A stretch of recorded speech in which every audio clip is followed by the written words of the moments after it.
just want to thank everyone for joining us. Again, my name is Christy Howe. I'm a Deputy Division Chief in the Balance of Payments Division at the IMF, and I'm joined with my two colleagues, Bedri Zamiri and Sylvia Emil today, who we'll all be taking turns talking you through different topics as it relates to the update of the BPM 7. So just want to do a quick check-in to make sure that everyone who's here, you intend to be in the BPM session. If you intended to be in the session where they'll be focusing on the system of national accounts, then you'll want to go back into the email that was sent and click on the other link. So we won't take any offense if you jump over to the other one. We want to make sure everyone's getting the information that they need for the subject matter that they're most focused on. So again, thanks everyone for joining us either in your morning or for some of us, it's a bit later in the evening, but we'll muddle through anyways. I want to start off by just checking in again with where everybody's coming from or joining us from today. So I know we asked this question yesterday, but we're going to ask again, where are you joining us from? And if you want, you can enter the name of your country so that we can kind of get a sense for where everyone's coming from. So I'm going to enter mine. You should have gotten the question either popped up on your screen, or if not, you should be able to see it in the chat, but it should pop up on your screen just right in front of our faces. So there we go. I see some responses coming in.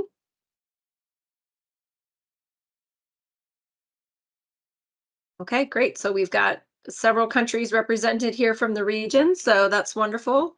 We'll try to keep your respective countries in mind as we talk about some of the implications that we have here for these updates. If anyone hasn't entered yet, feel free to go ahead and add your response to the poll.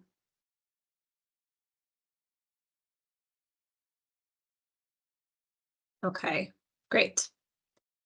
Now I want to ask another question, so I'm going to open up another poll. Let me just see if I can do more than one. I guess we'll find out. So this is the question that we wanted to ask, first of all, just to understand where you all are coming from in terms of which edition of the SNA and the Balance of Payments Manual your Balance of Payments and National Account Statistics currently align with. So if you can tell us, are your accounts mostly consistent with the prior edition of the manuals from 1993 and BPM 5, or with the current edition, 2008 SNA and BPM 6? So if you want to go ahead and click one of those toggle buttons, that will give us an idea of, again, what the transition will be like as we're talking about your transition to these new versions of the manuals.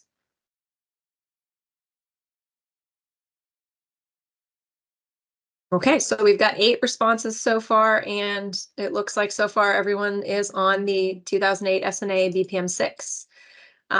So that's great. So may mean a little bit easier of a transition for you to this version of the updates. As you heard a little bit about yesterday, the changes that are coming with these updates of the manuals are in some ways not as significant as the change between, in particular, BPM 5 to BPM 6, where there were a lot more conceptual changes. Here, as we've heard a little bit already, some of the changes are more focused on introducing more granularity in order to meet different user needs. So I think that's actually a great segue to turn it over to Bedri, who's going to start our session today talking about some of the main features and giving a quick outline for what the new edition of the Balance Payments Manual, BPM 7, will look like. So over to you, Bedri. Thank you, Christy. Hello, everyone. Let me share first my screen.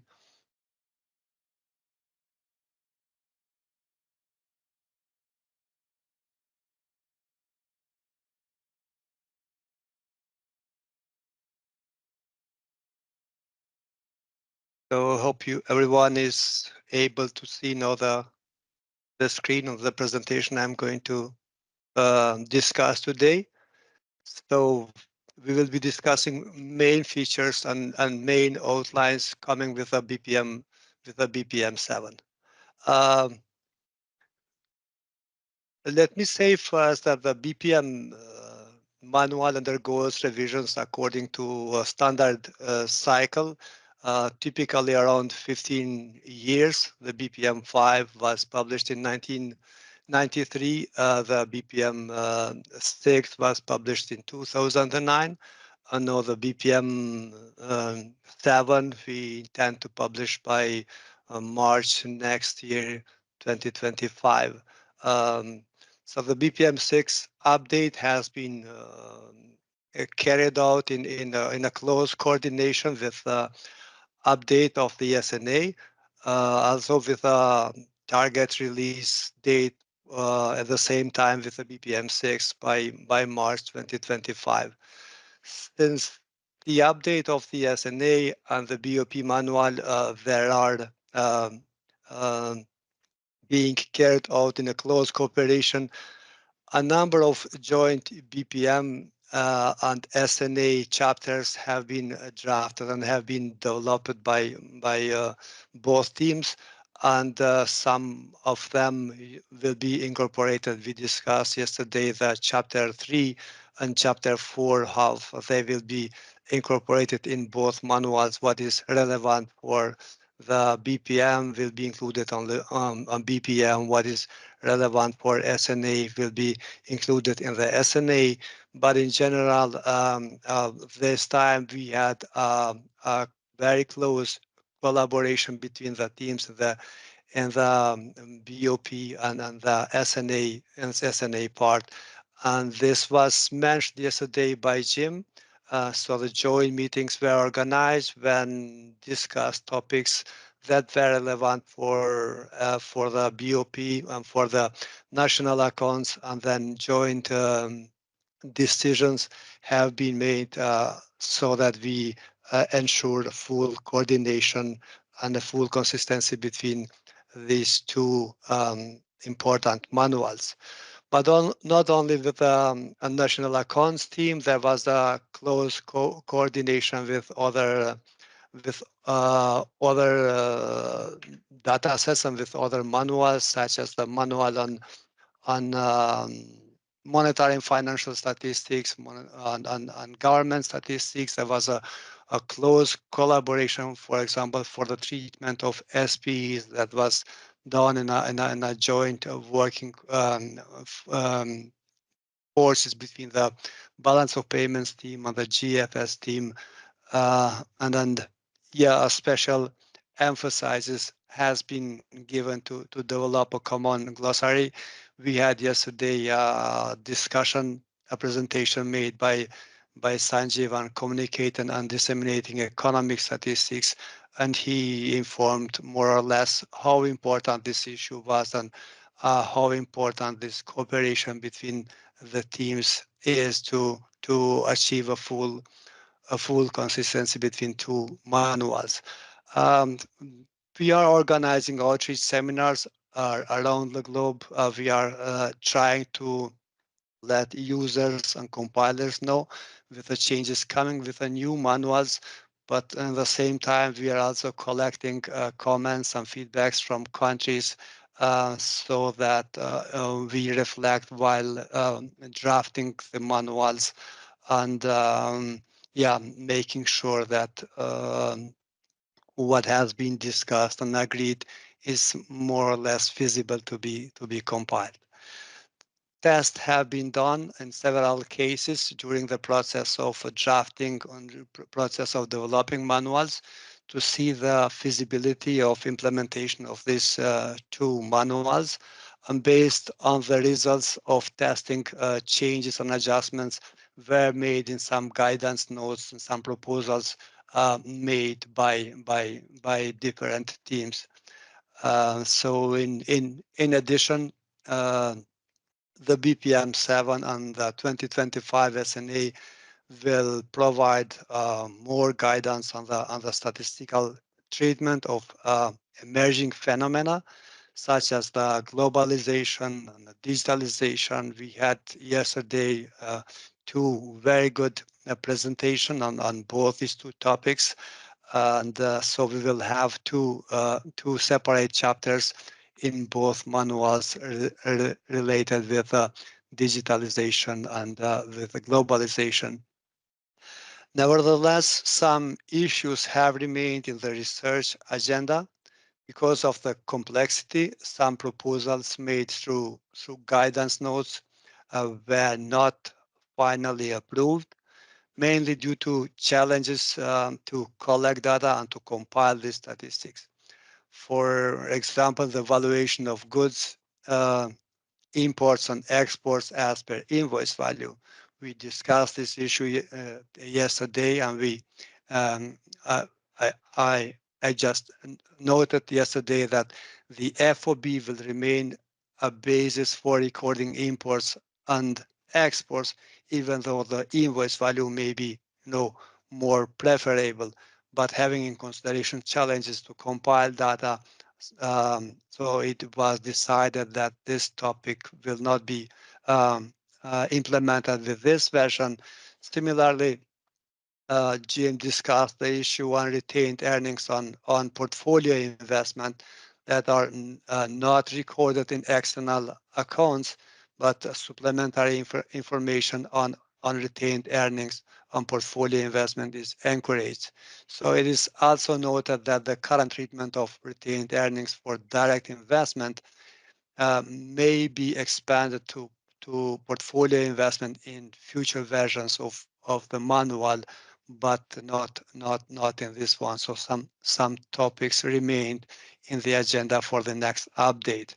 This chapter first describes and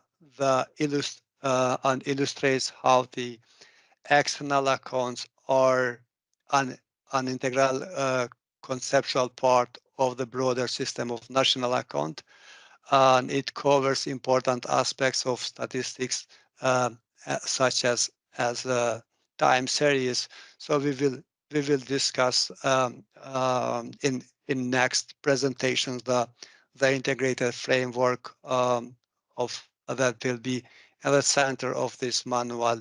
Um, with with regards to other changes to address, both manuals will include chapters related with the new developments, example those related to globalization, digitalization.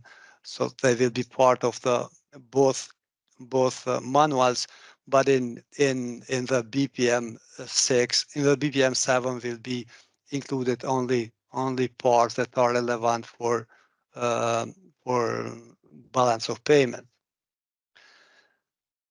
The annotated outlines of individual chapters and annexes are approved by the IMF BOBCOM and by the advisory expert group of national accounts in the cases of joint chapters. So we know the outlines, we know chapters, we know the number of annexes. So the manual, the structure remains largely unchanged, but we will have more chapters.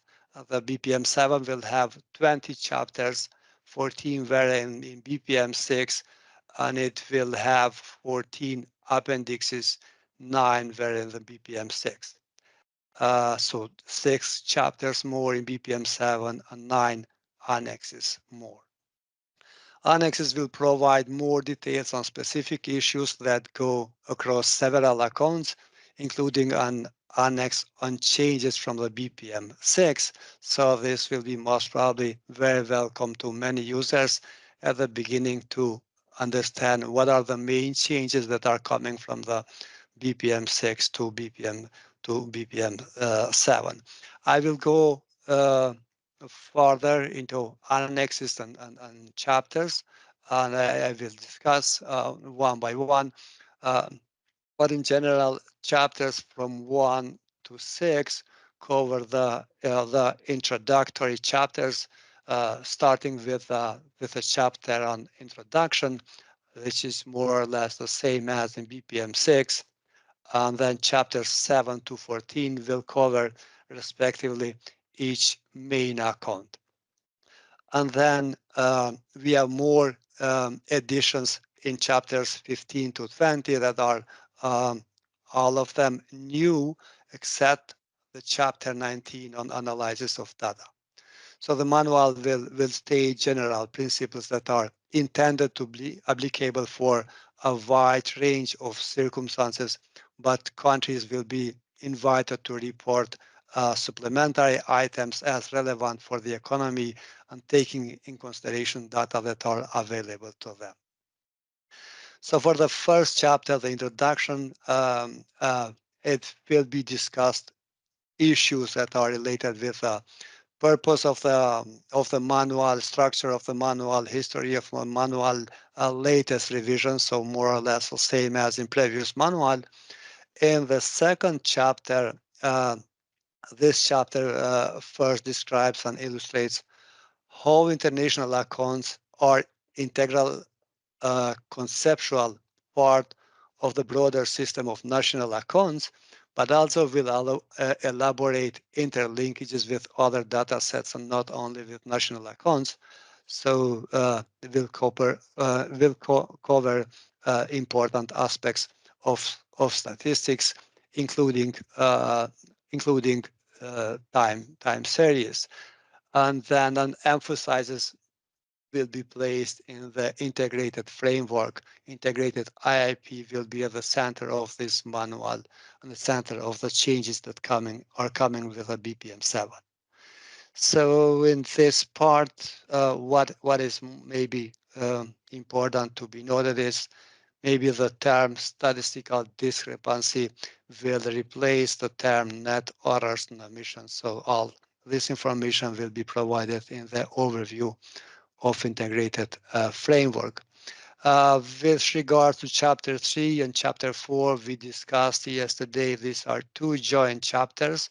And the chapter 3 deals with accounting principles, discusses the nature of basic entries in the international accounts and the accounting principles governing their recording. It is a joint chapter SNA BPM 6. So similar, the chapter 4 on residency and on sectors deals with the issues associated with the units, how they are sectorized, how to define residency. So this chapter is concentrated with identifying statistical units and classifying them, grouping them, identifying economic territory in which each entity is more closely connected. In other chapter 5 discusses the classification of financial assets and liabilities used in international accounts, similar to BPM 6. Chapter 6, the functional categories are the primary classification used for each of financial transactions, positions, and income in the BO, in the balance of payments. So in addition, chapter 7, you see the title balance sheet international investment position. So the title might change from the IIP to balance sheet international investment position. So the idea is that the IIP is a subset of national balance sheet, and as we are trying to harmonize with the SNA, the title may change, but this is still has not been decided. So the integrated IIP is included in the standard components of the BPM 7. And then under this chapter, so you will find information regarding the separate reporting of the data on debt cancellation, write-off, reclassification, things like that. So they will be presented in chapter 5, including more detailed information related with direct investment standard components that are now presented by instruments. And we will have resident institutional sectors, same as in portfolio and other investments. Under Chapter 8, Financial Account provides an overview of the financial account with respect to transactions that involve financial assets and liabilities. In addition, Chapter 9 on other changes in financial assets and liabilities account shows changes in financial positions that arise for reasons other than transactions between resident and non-residents. So other changes in volume that are evaluations are part of the standard presentation of external accounts. And yeah, then we will have this off which, and we will discuss off which cancellation write-offs.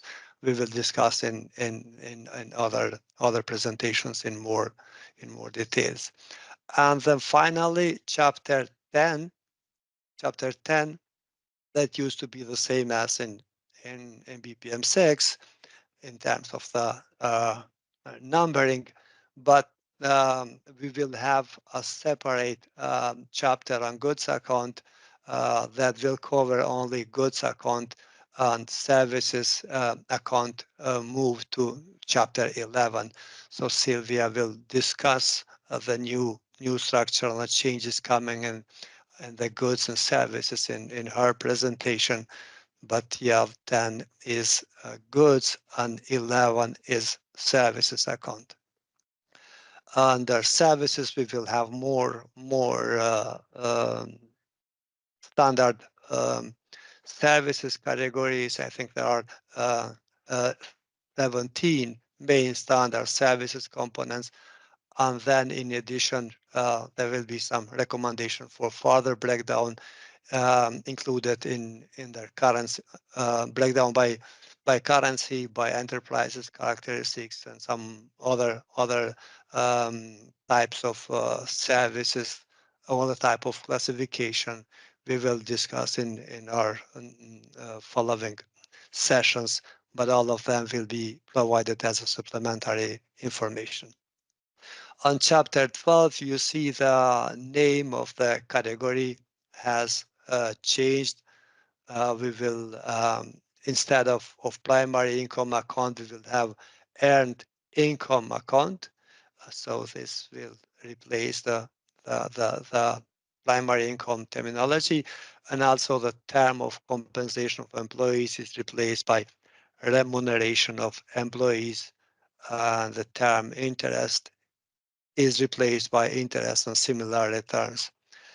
In chapter 13, we will have transfer income account instead of secondary income account. So the name again for the secondary income will change to transfer income account, and there will be the discussion will be in the chapter 13.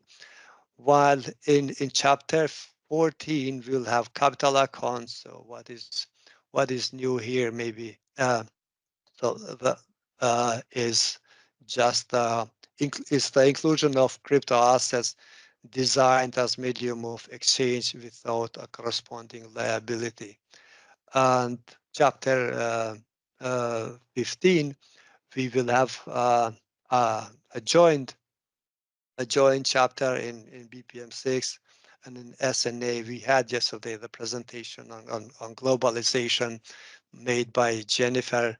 So this chapter is a new chapter for BPM 6, the new chapter for SNA as well, and will include sections covering global production, multinational enterprise groups, measurement challenges, macroeconomic indicators, supplementary information to monitor the impact of globalization and analytical tools.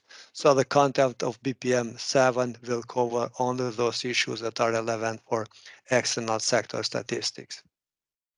Under chapter 16 for digitalization, so we had a very good presentation yesterday made by Christy on digitalization. So this will be included in chapter 16, and this is a new SNA and BPM chapter, and that will include items like digital goods and services, digital platforms, digitalization and financial system, measuring prices and volumes of products affected by digitalization, analytical tools for measuring the impact of this digitalization. So things like that will be included in chapter 16. Under chapter 17, again, this is a joint chapter that is that has been developed together with SNA. This will include um, guidance to properly account for Islamic finance and for insurance and insurance in the national accounts and external accounts. So this will be again a joint chapter in BPM 7 and SNA 2025. And the next chapter, the chapter 18, is on informal activity. Again, a joint chapter, mainly discussing the framework for informal economy, intersection of digitalization and informal cross-border flows. However, the contents of the BPM 7 will cover only what is relevant for external sector statistics. And under chapter 19, selected issues on BOP and IIP analysis. So the title of this chapter is changed to selected issues in balance of payments and integrated international investment analysis. Under chapter 20, we will have uh, communicating and communicating the accounts. So again, a joint chapter. So this is the last chapter. We had a presentation yesterday made by Sanjeev on this one. Yeah, this is a new chapter that will cover dissemination strategy, communication policy, uh, communication with users, communication with suppliers, statistical confidentiality, taxonomies, and metadata.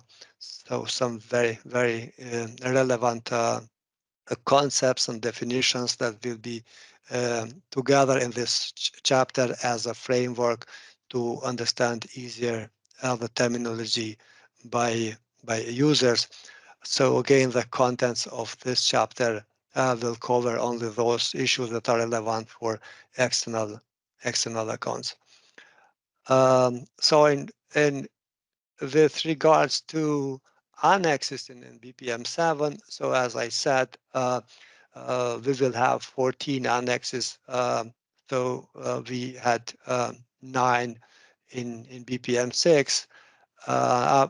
These annexes or appendixes will provide more details on specific issues that go across several accounts.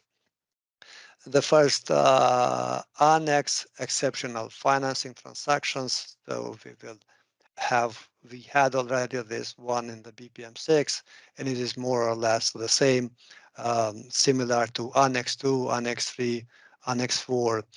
And the Annex 5 is a new annex on cross-border trade, selected issues on cross-border trade.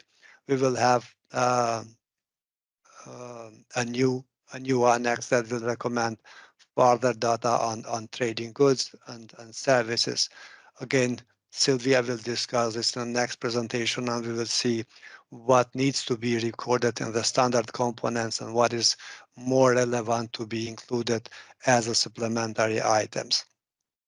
In Annex 6, selected issues on direct investments. So we will have a significant expansion of the text and more information on direct investments. We will have more detailed information on direct investment. So we will introduce sectorization and then more breakdowns. So there will be um, guidelines provided in the Annex 6 related to direct investment. In Annex 7, selected financial issues, we will have more guidance on financial derivatives and on reverse transactions, recommending countries to report supplementary information on these two components. And then in Annex 8, this on we had in this one on insurance and pensions. What is new maybe is the Annex 9 positions and transactions with the fund now will be as an annex and will be more detailed guidelines provided on how to record quota, RSA position with the fund, credit and loans with the fund, SDRs, and further information on IMF operations. So that will be provided all in this Annex 9. In Annex 10, new Annex, Jim elaborated the importance of the issues related with the sustainable finance, climate change, green bonds, and things like that. They will be part of Annex 10. Annex 11 will provide guidance on how to compile and how to disseminate more data by partner economy, by different types of components of balance of payments or the IIP broken down by partner economies. We will have more elaboration in following presentations as well. And Annex 12 links between international standards and macroeconomic statistics. So this was in chapter. This was I think in Annex 7 and BPM 6. No, is in Annex 6. This. So that we will have an expanded to include linkages not only between the BPM and the SNA, but this will go far beyond by discussing interlinkages between the BPM and other manuals as well. So changes from BPM 6 will be included in chapter 13, and yeah, finally standard components and selected other items that all of us are very curious to see what is the standard reporting form will be presented in Annex 14. So with this, I am ending my presentation. Happy to answer any question. Thanks, Bedri. So maybe we'll just see if anyone has any quick clarification questions. Otherwise, I think we can probably go ahead and move right into your second presentation, Bedri, on cross-cutting themes, and maybe take some more questions after that. So does anyone have any burning questions they would like to ask Bedri about the changes to the organization of the manual before we get into the details? Because as Bedri foreshadowed, we're going to be talking a lot in more detail about some of the things he just touched upon now.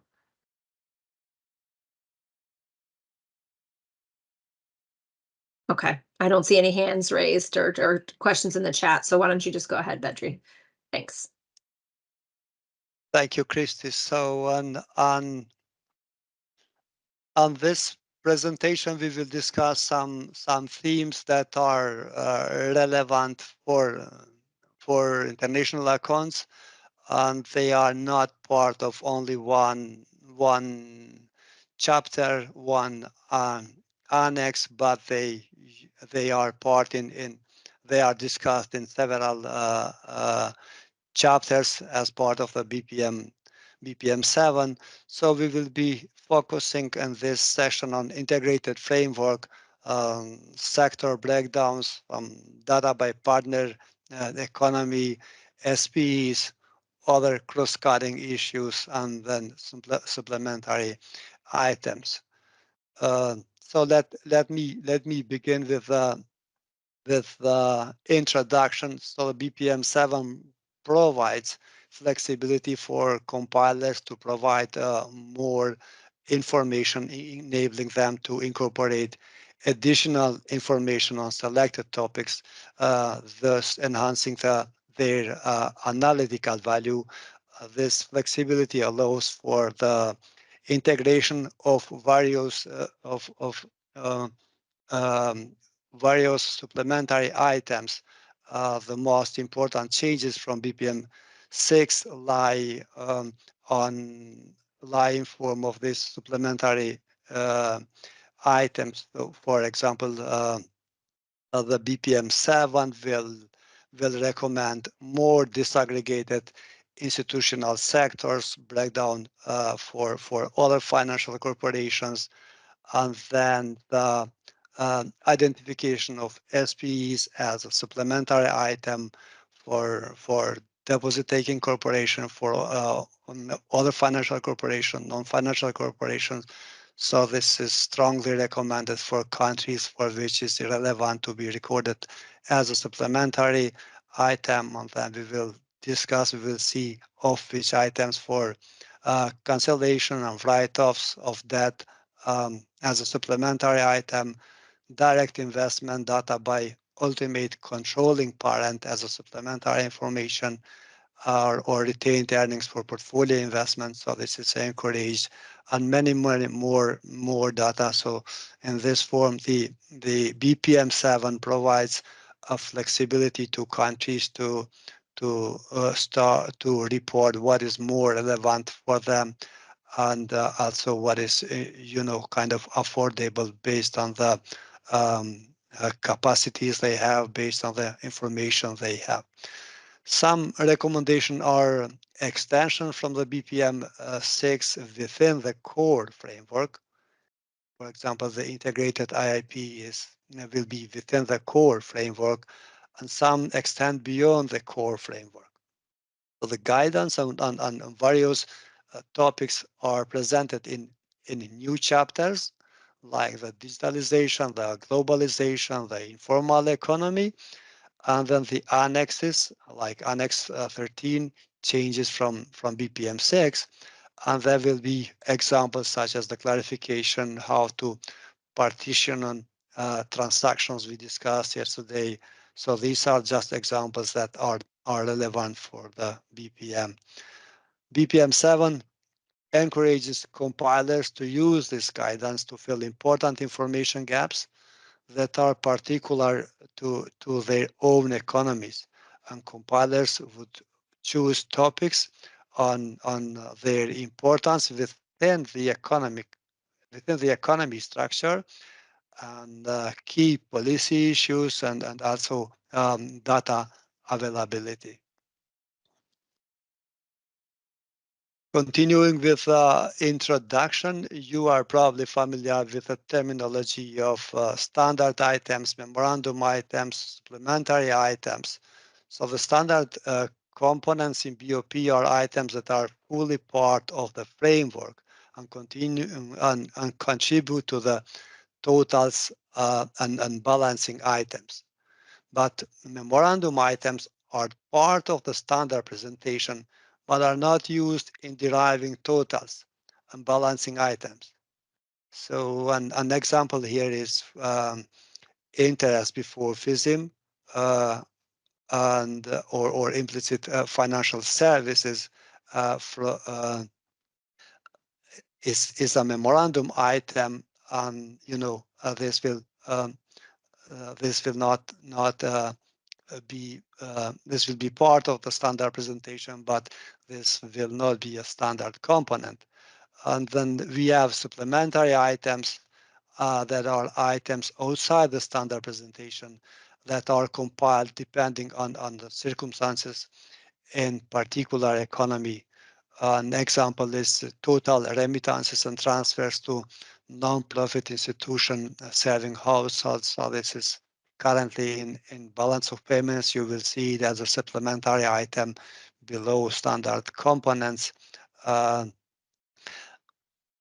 In this presentation, in the following slides, items that are highlighted in blue through these presentations are new items that will be introduced with the BPM 7. The integrated international investment position will be at the center of the manual and included in the standard components of the BPM 7. Now, countries that report to the IMF, the IIP, they have to report data in this format. Uh, the concept of accumulation account um, will be introduced in this one to harmonize the methodology more or less with SNA terminology. And then the IIP shows how positions at the start of the period, plus balance of payment transactions, plus a revaluation, plus other changes add the sum to the closing position in the period. So the items that are highlighted here in green are new, and they will be reported as a supplementary information. Countries will be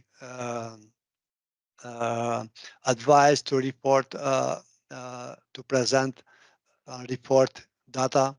We discussed this as part of Annex 14, debt cancellation, write-offs, and reclassifications.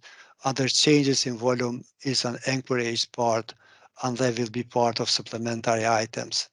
As you can see, they are off which means that the total could be larger than the sum of these two components.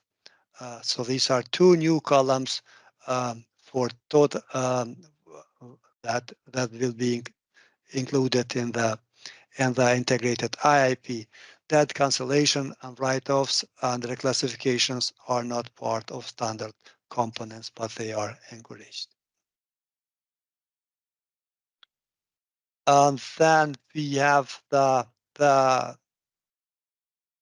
new structure and the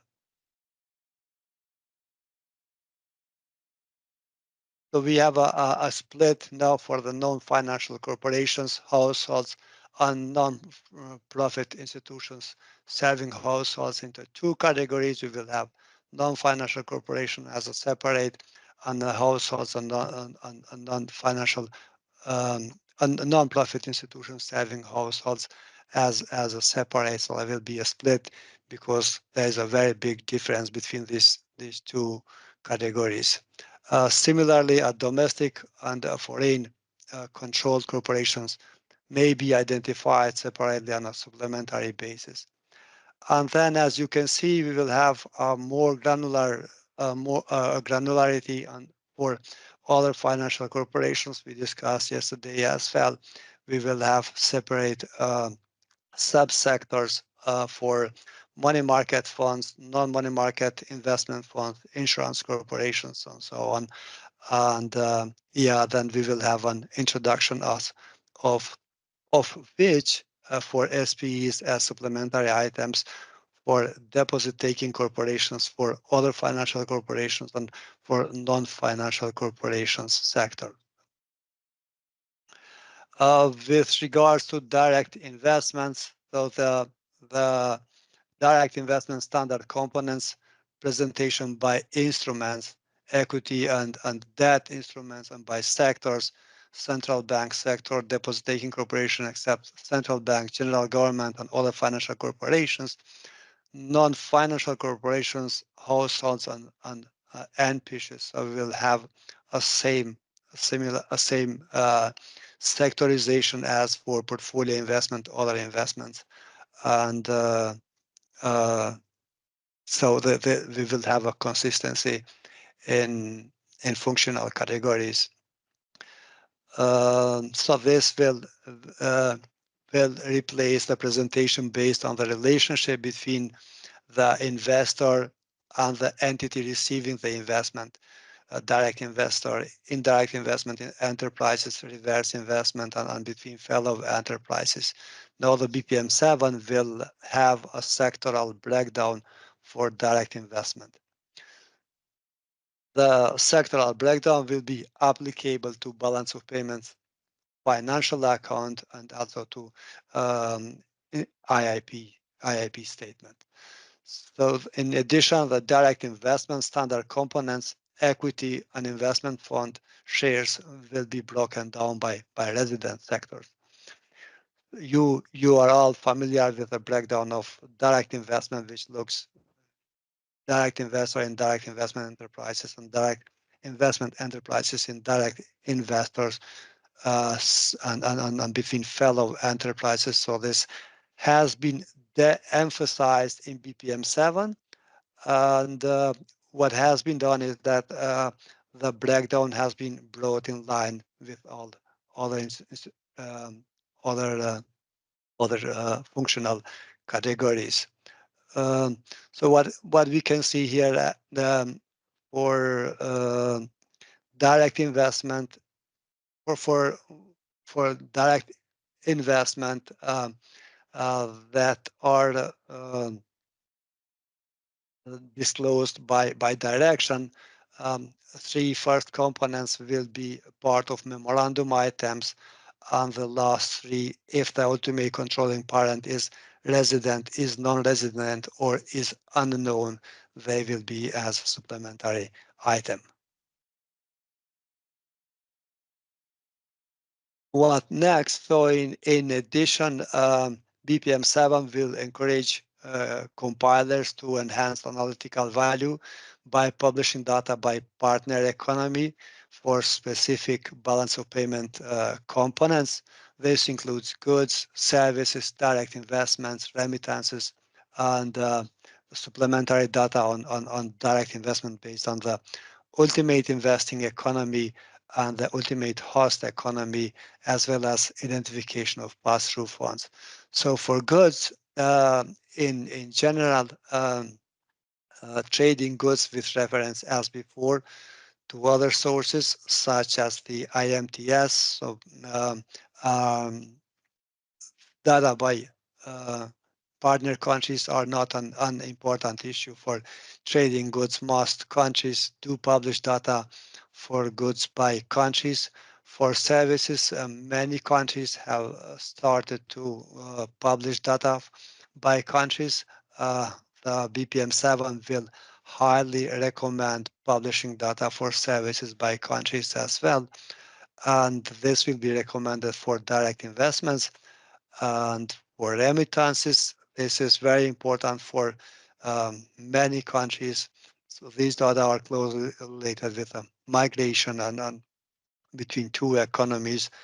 And yeah, so for data availability by countries, this could be maybe a need to estimate, because for some items of remittances, they may need to be estimated.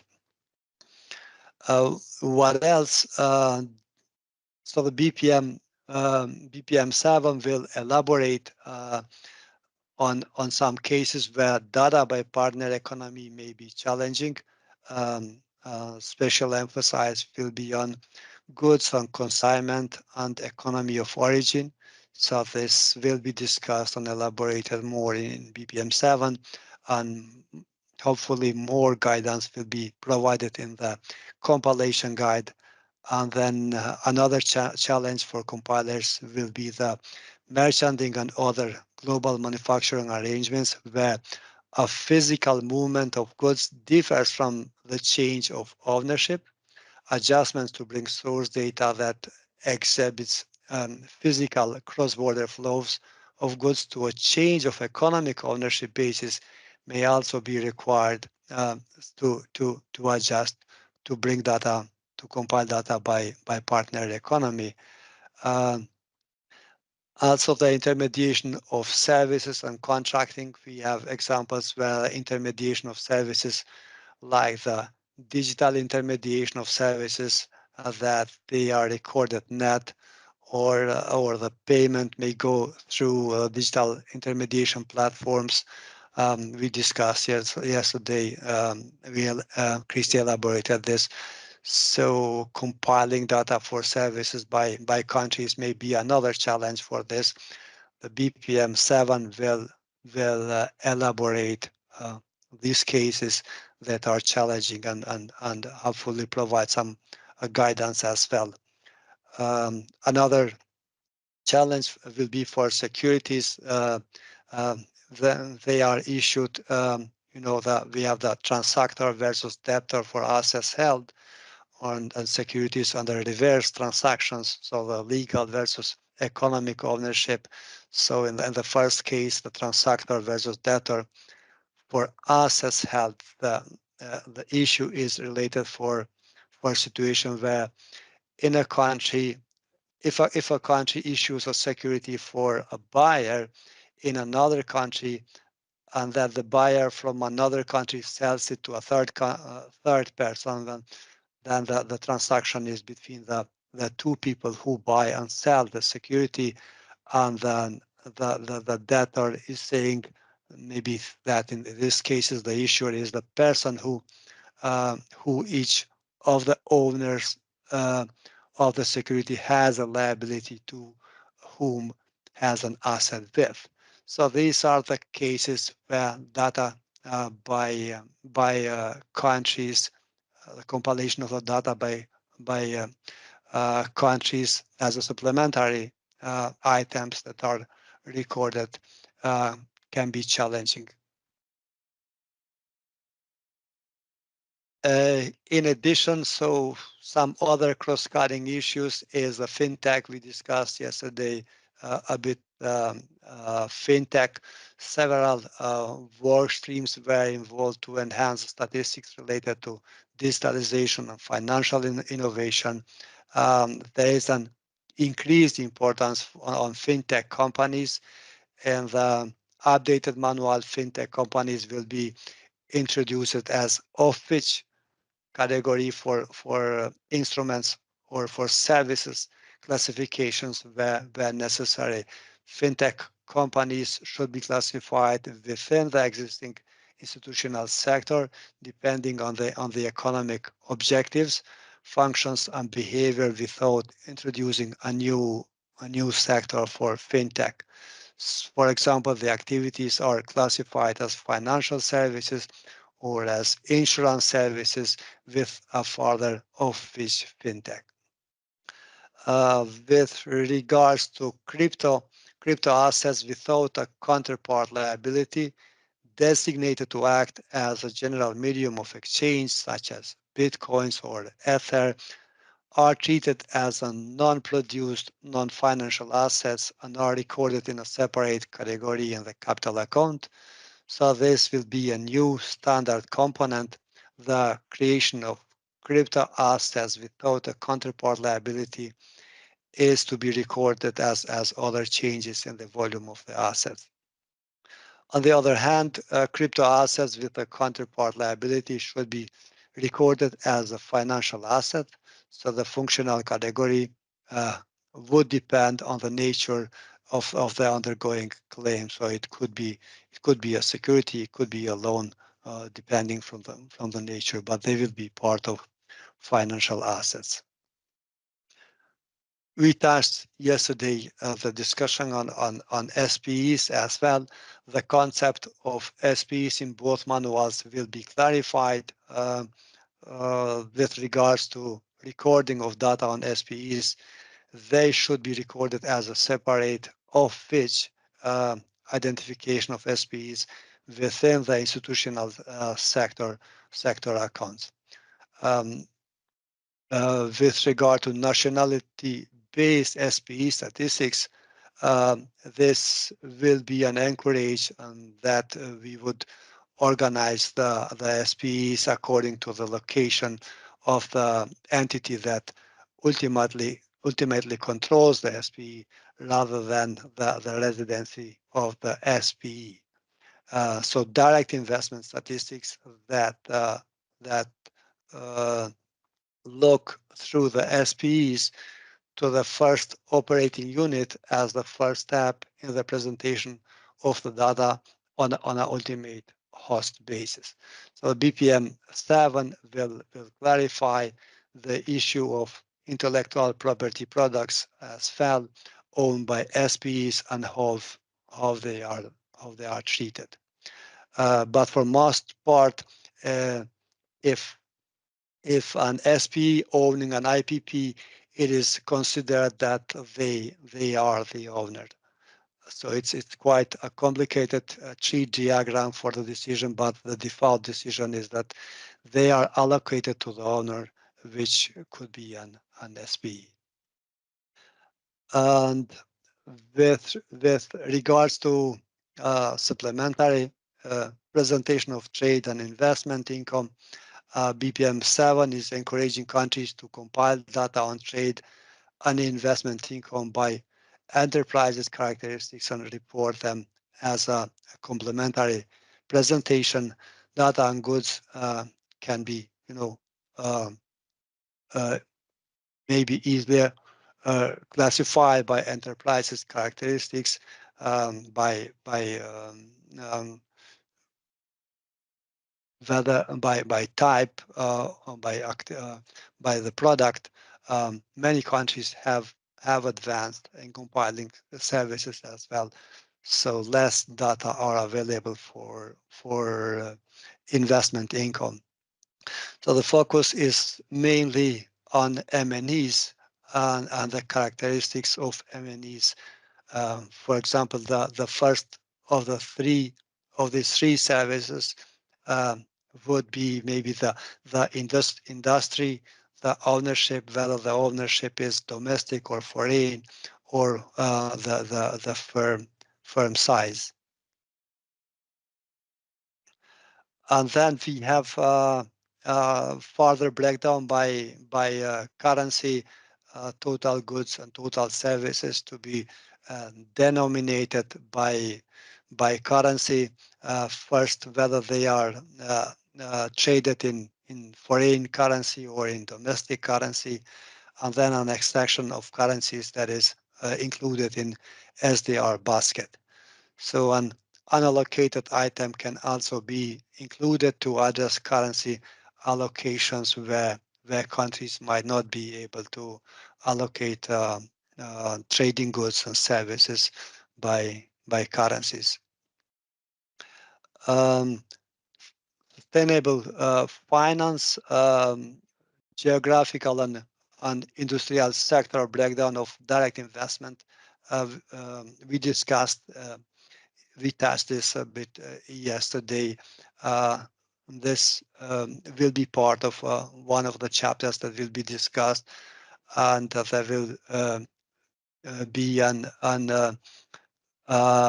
introduction on as a separate table for environment, social, and government related information. So they will be part. This will be elaborated in Annex 14, and yeah, so countries will be invited to report what they have and what is relevant to them to align this requirements with the work of the 3 data gap initiatives recommendation for in terms of labeling, taxonomy, and classification. So all countries are encouraged to report this data. So with this, I am ending my second presentation. Thank you. Great, thanks so much, Bedri. So now we're going to open it up to see if anyone has any questions about the 2 presentations that Bedri has just given. So please go ahead and enter your comments in the chat, or you may raise your digital hand if you want to come in and ask a question.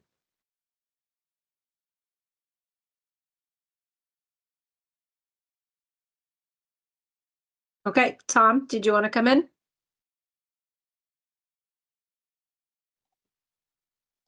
Yep, hi, I'll jump in if no one else has any questions. Thanks again, Bedri, for the presentation and the earlier one as well. Really informative and yeah, certainly good to get across all the changes that are coming through the new manual. I just had a really quick question. So in terms of the additional breakdowns like currency and partner country that's going to be kind of recommended in the new manual, but will there be some guidance about frequency as far as what's might be considered best practice, or is that sort of going to be left for countries to kind of work within their constraints and availability of data? Thanks. But thank you, Tom. Thank you very much for this very good question. To be honest, I am not sure whether we have discussed the frequency. So we have been focusing more whether countries will be able to report this information, because many of them, they don't have data by currency, so they need to adjust their systems.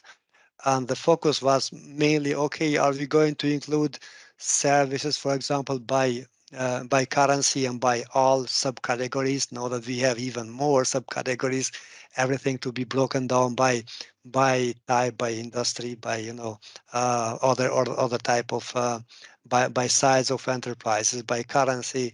The focus was mainly on how much can countries afford. So we have some countries that they're pushing forward to have more breakdowns and more information by currency, by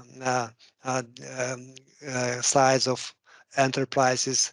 And then we had some others like those that are in Pacific, maybe that, don't have much capacities to compile them according to these requirements. I'm not sure for the periodicity, whether this will be quarterly or annual, but it's a very good question. So thank you for raising this. We may come back Yeah. to editors and ask. I was going to say, Bedri, if I can come in, I think, and Yes, again, please. my memory is fuzzy on this as well, but I do believe that when we were discussing in particular the disaggregation of trade by currency, I think there was a recognition that something like annual presentation of that information would be sufficient, in particular too, because it probably doesn't change much from quarter to quarter. And then also, I think when it comes to things like tech and statistics, we may kind of, as a community, want to look towards the leaders in that area. And so, for example, in the European countries where they're already producing that data, again, I may have this detail wrong, but I believe that is an annual collection at this point. So that may be sort of the model, that other countries will want to follow. And then maybe as a community, eventually we would consider moving to something more frequent, but probably that would be kind of the benchmark to assume at this point. So yeah, great question. Any other questions from the group at this point?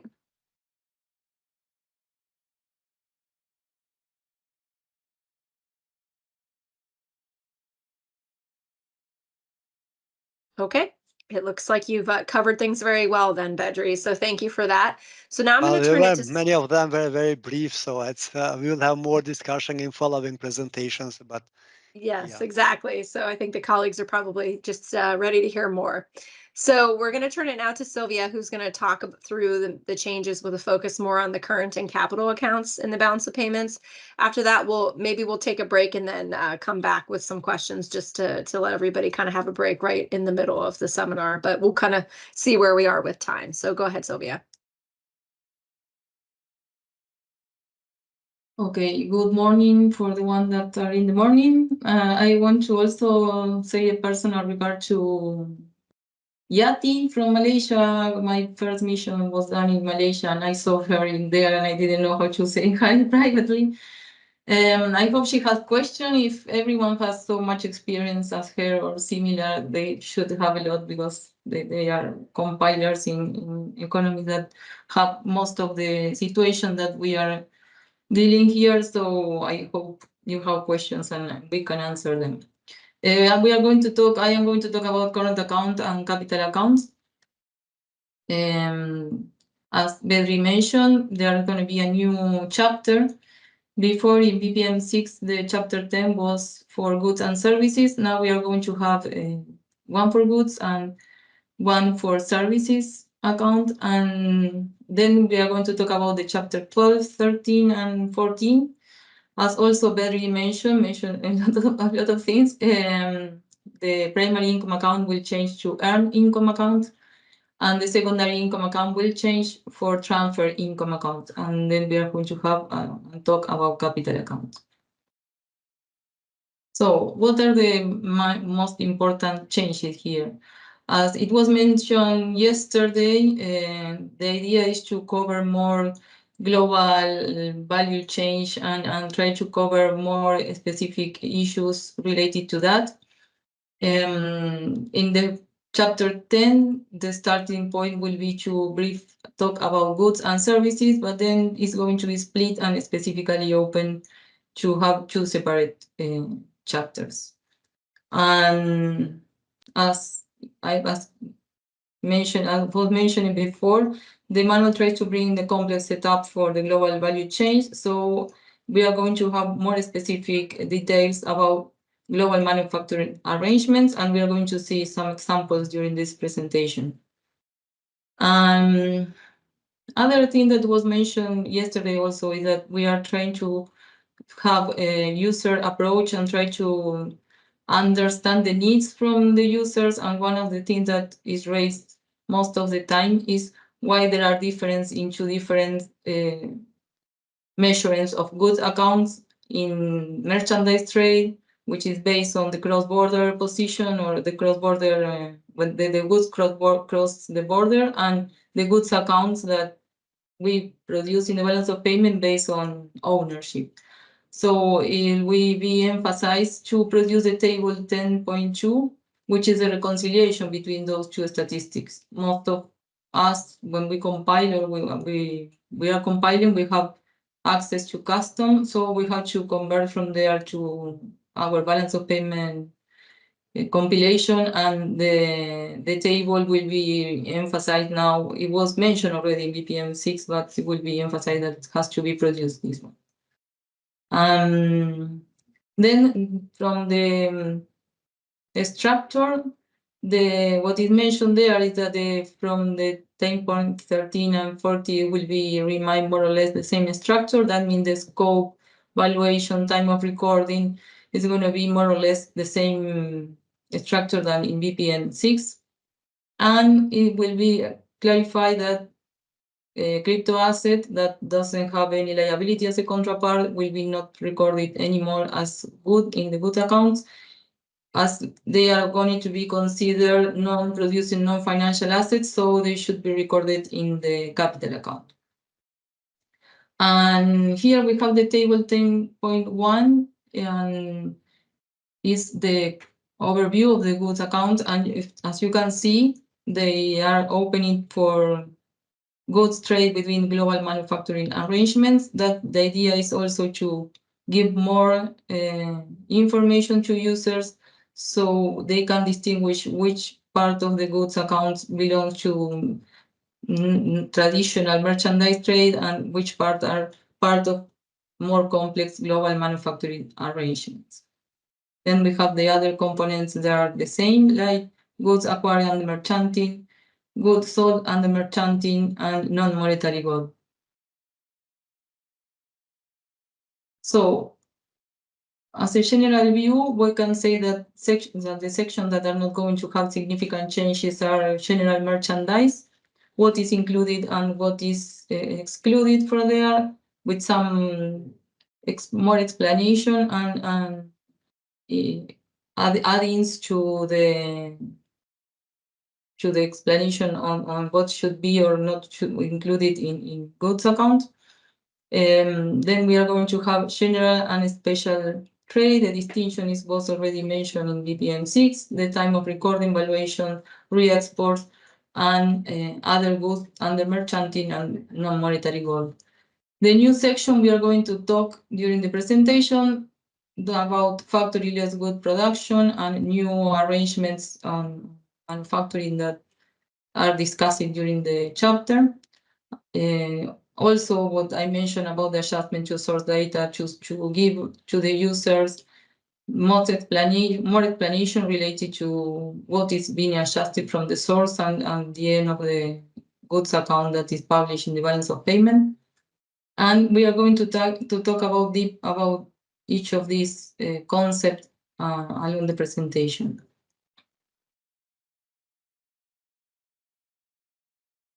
So, some of the new items that have to be under inclusion, and the first one that we are going to mention is inverse merchanting. We are all familiar with the merchanting transaction when a country is someone from country A buys something in country B and resell it without any transformation in country C, we consider that as a merchanting, and we have to record that under goods account. But it will be also explain the transaction that has to be recorded in case that someone from country E buys something in country B and resell it to someone in country B. So we are going to consider that as a merchanting also because there is a change in the ownership, but also country B has to record that as an export, as an import from under goods account. This was not explicitly explained during the previous BPM 6, but now we will have a specific explanation in BPM 7.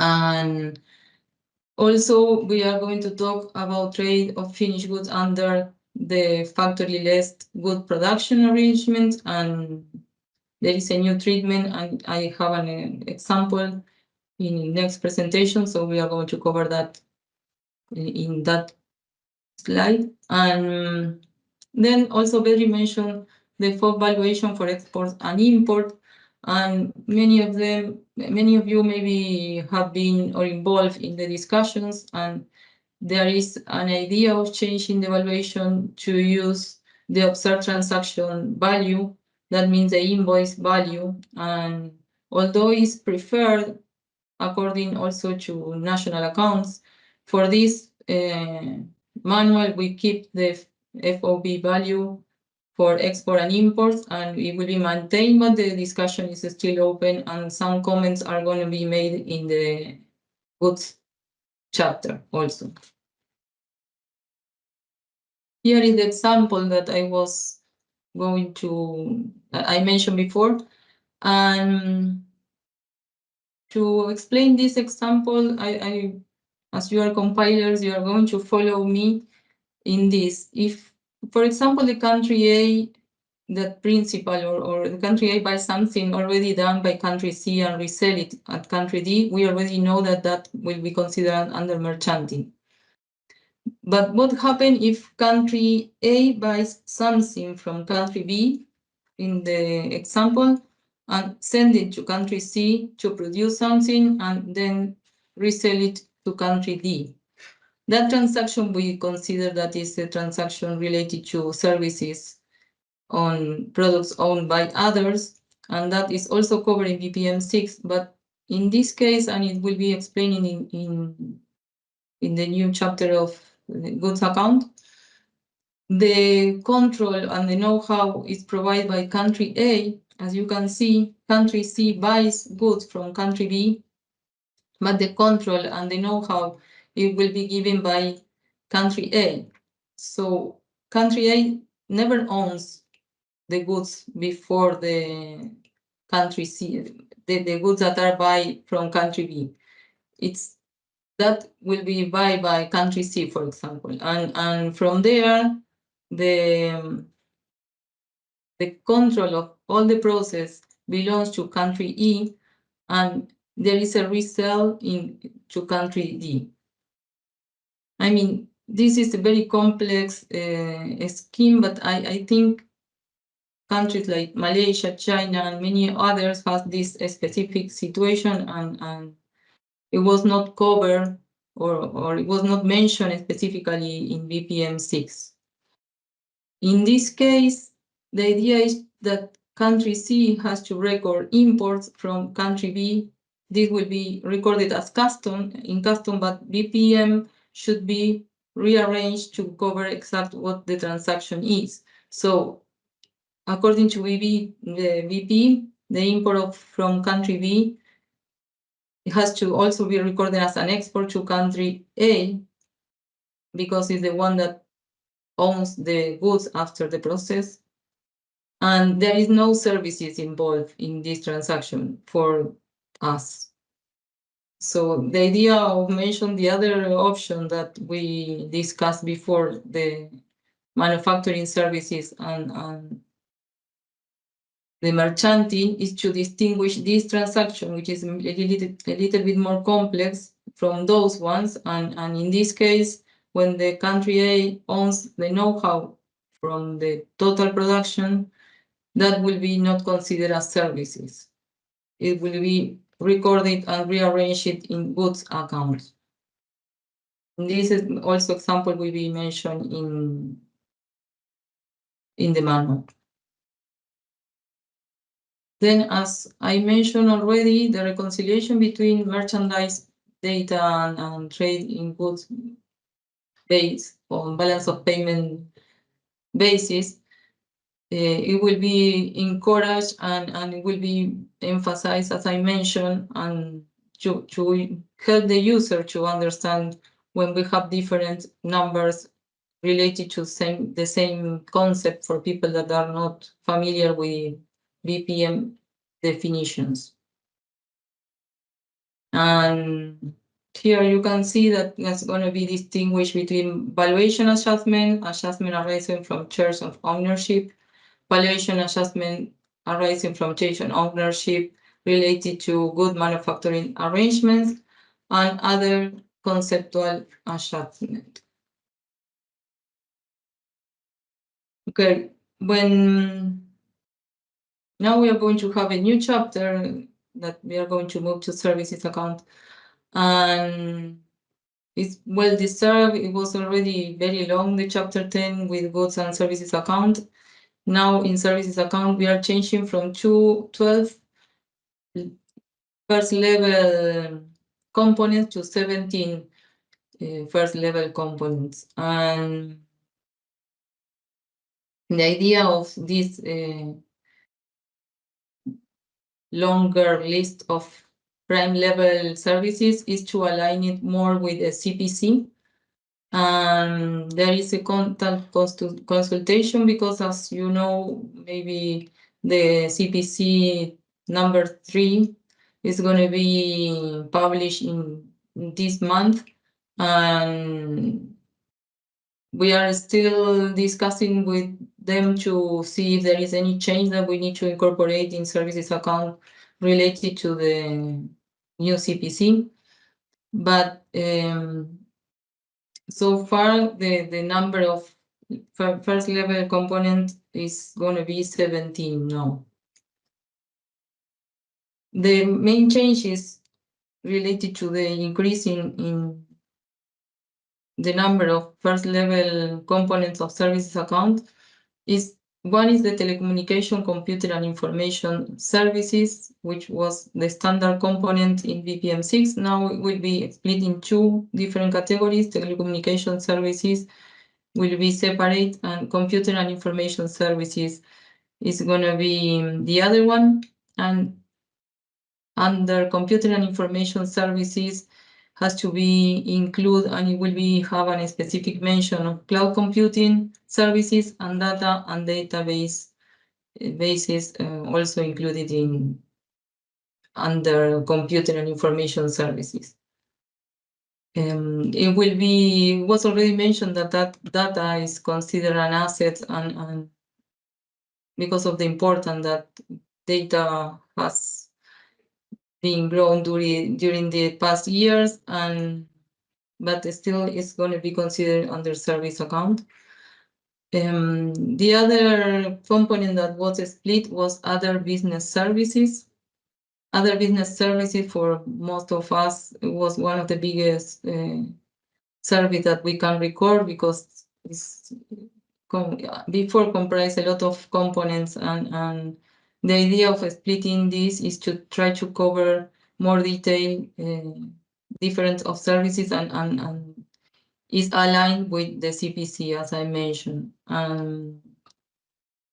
As a background, we can say that other business services before this split was at 23% in 2019 total trading services. So the idea is to cover more. We know that it's going to be more challenging to have more detail, but the idea is to not put under other services everything, and try to have more detail on the kind of transaction that is behind of it. Then we have manufacturing services on physical inputs owned by others. That it was already, sorry, it's going to be in chapter 10, so it's not going to be, sorry, manufacturing services. Okay, it's going to be in chapter, also in chapter 10 mention it, but it will be part of chapter 11. So that become clear that there is still things that are going to be cross situation between services and goods. So they are going to be mentioned in both chapters. And the service element will be emphasized in the chapter 11. And there are going to be supplementary recording related to good movement discussed in chapter 11. So what I mean is that some transactions are going to be mentioned in chapter 10 and chapter 11 as well, to emphasize in which part of the transaction has to be recorded under goods and services. Then there are the shares of intellectual property. They are in the CPC, and as well as in national accounts, there is a more definition of what we understand when we are talking about intellectual property products. And it's going to be also here mentioned and introduce the same definition.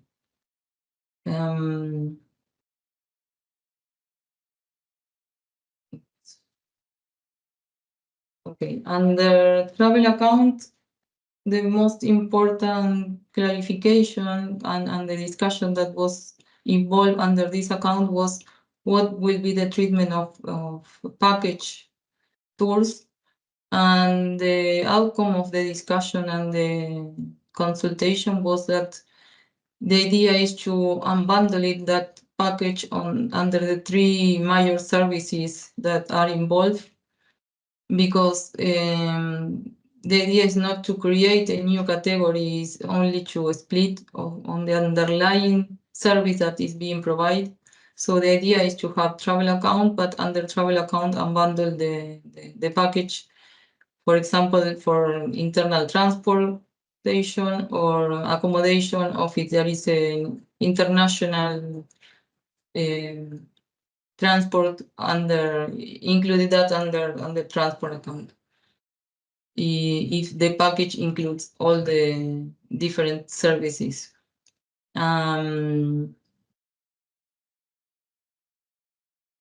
Then there is a discussion also, there was a discussion about the classification of health and education related travel and the scope of medical reason following the definition of health and medical care. Will follow is a broad definition, includes spa and includes every treatment that you are doing under health and medical care, and is a broad scope on what will be included there.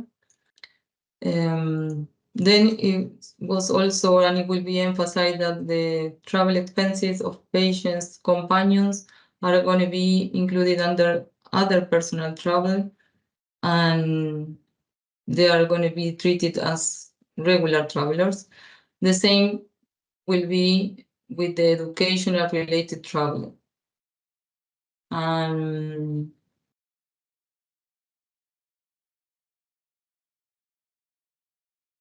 Here, the CIF2FOB treatment, it will be clarified, mostly related to merchanting arrangements.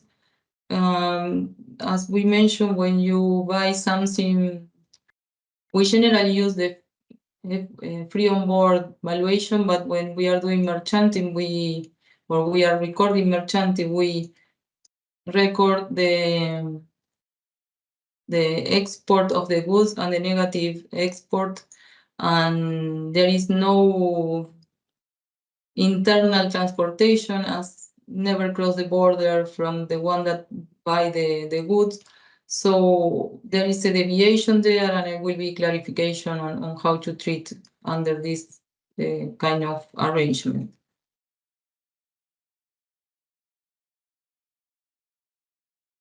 In financial services, already Bedri mentioned something related to the fintech. The idea is that there is not going to be a new creation of a new services. It's going to be considered under financial services if the fintech is doing that kind of services, and there is no new service categories introduced.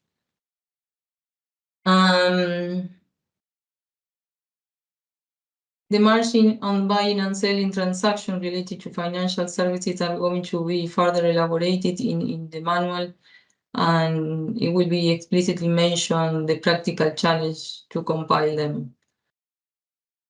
In insurance services, the global consultation was relating to hybrid insurance products, and as the hybrid insurance has two components, the life insurance and the non-life insurance, and it's a mix of those components. And as we know, life insurance should be recorded under financial account because it's understand that you are saving because that event will occur in one moment. And in the non-life insurance, it's predominant, has to be recorded as current transfers. So the idea is in hybrid insurance, and it will be further explained, that there should be recorded under the predominant part or the predominant part of the insurance that is involved in the hybrid insurance. Also for the fintech that provide insurance services are going to be covered by insurance and pension services. Again, the new category is not going to be open for these kind of companies.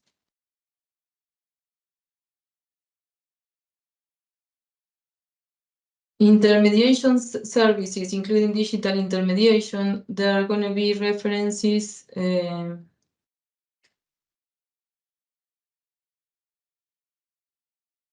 related to intermediation, digital intermediation services. The idea here is that when also Christy mentioned yesterday something related to the digital intermediation platform, that only they don't own the goods, they only do the trading or facilitate the trading between the owner and the seller and the buyer, and they are going to be included under intermediation services, those kind of services that they provide. And the reference of service under merchanting here is not going to be included because it's going to be also better covering goods accounts. Another thing that related to this is the personal and cultural recreation. That the idea when the discussion was open to see if the service account need to be updated or change it, was the idea basically was to keep the component of the product and more related to what is traded and not how it's traded. That the idea behind of the revision of the service account. That's why telehealth and teleeducation is going to be stay under other personal and cultural recreation and services.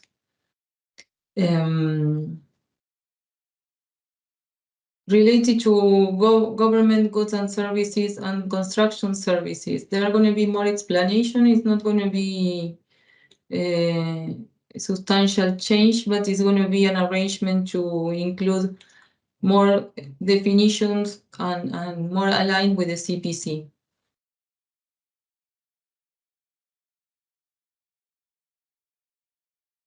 Then we have other goods and services topic covered as some other parts, and some of them were already mentioned by Christy yesterday, and others were also mentioned today by Bedri.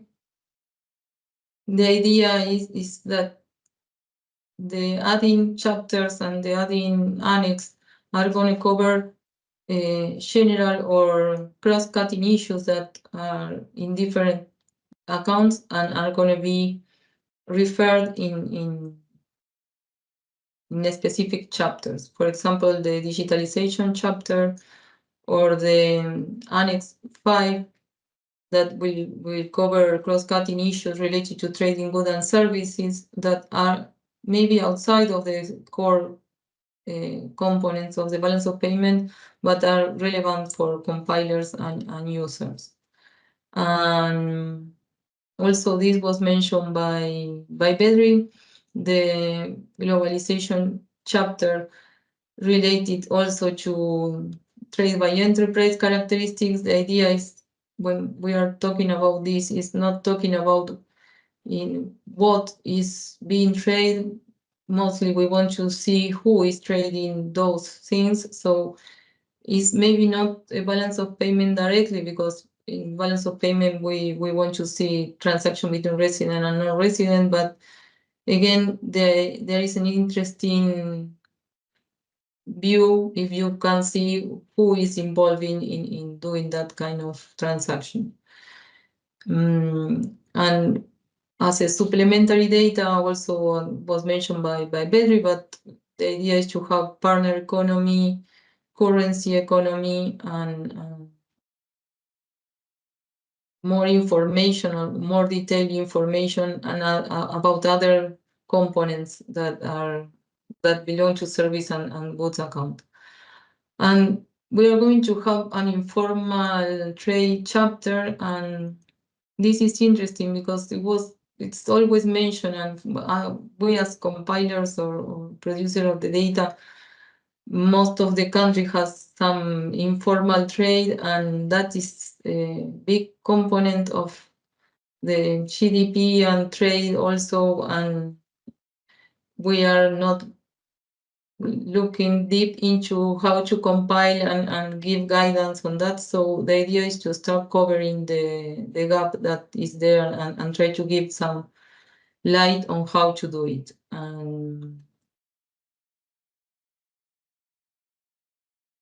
Okay. And other chapter we mentioned already that the name of the primary income account will change, and the name will be earned income account. We have to get familiar with this new name, but it's aligned also with national accounts. I will go quickly. I think I am already in time. The new treatment of super dividends is going to be mentioned, that for direct investment, this will not exist anymore. I will go further in the presentation, so I will mention it now, and then we can go in each by which. Supplementary information on portfolio investment will be required, and the direct investment relationship will be de-emphasized, as also Bedri mentioned. The idea is to have as a standard component the sector and the instrument. As a general scope, the components of the type of earned income will be the same. The compensation of employee will change its name to remuneration of employee. And the dividends and withdrawal of cost incorporation, the concept of super dividend for direct investment will be discarded. The idea of this not include this is because it's supposed that the earnings that are already accrued are going to be part of dividends, and if you sell something or you distribute earnings because you sell some part of your company, that will be a withdrawal of capital. But the idea is that we are not going to have more super dividends in direct investment, but we are going to still have super dividend for portfolio investment. We are going to see this better in direct investment and portfolio investment presentation. Reinvested of earning, supplementary recording on portfolio share of retained earnings of enterprise as reinvested earnings.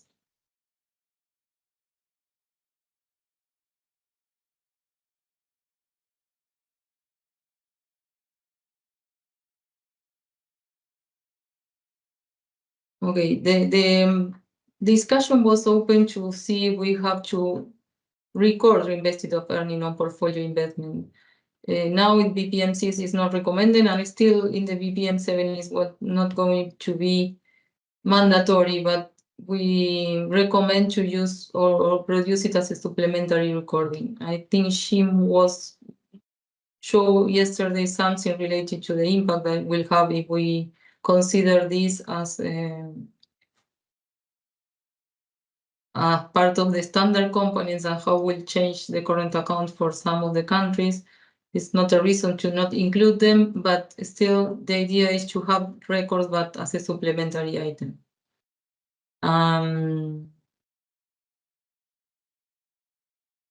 The clarification of calculation of collective investment fund.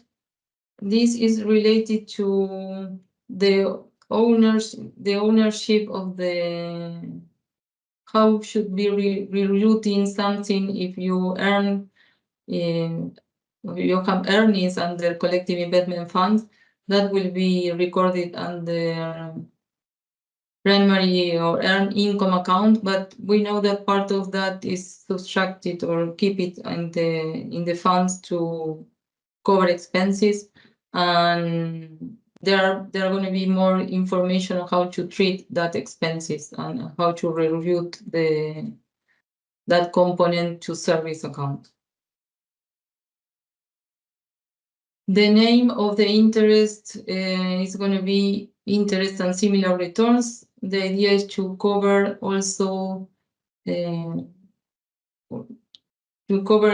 some border or the Islamic instrument that they don't have interest and they have returns, but they don't call it or is not called or is not interest. And the idea is to cover that also can be covered and recording under this account. That's the idea behind the change of the name. Then are going to be also more explanation on how to record negative interest, and as it mentioned here, negative interest payable on financial instrument is recorded as a negative expenditure, and negative interest receivable is recorded as negative revenues. And reverse transaction on repos, here it's going to be also more explanation of how to record. We know that when we are giving a repo, maybe the legal ownership change, but not the economic ownership, because the rewards of the thing that we give as a backup of the repo, the risk and the rewards remain with the one that lent the asset. So the idea is that the one that accrued the interest will be the lender. So it should be recorded as a credit for them and as a negative asset for the one that get the asset.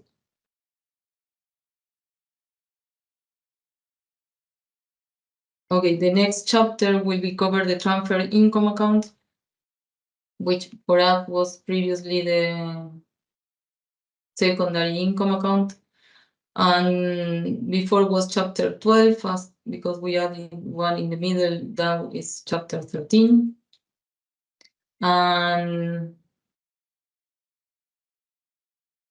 in this chapter, the most important thing that is going to be covered, that there are more explanations on what should be recorded and the current and capital transfer. It is mentioned already in BPM 6, but there are going to be a list or something more detailed on what should be recorded on the capital and the current account related to transfers.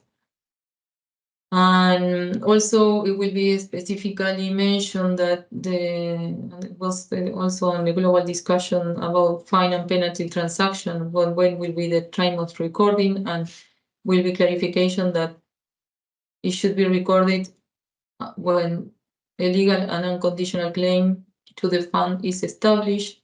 Sorry.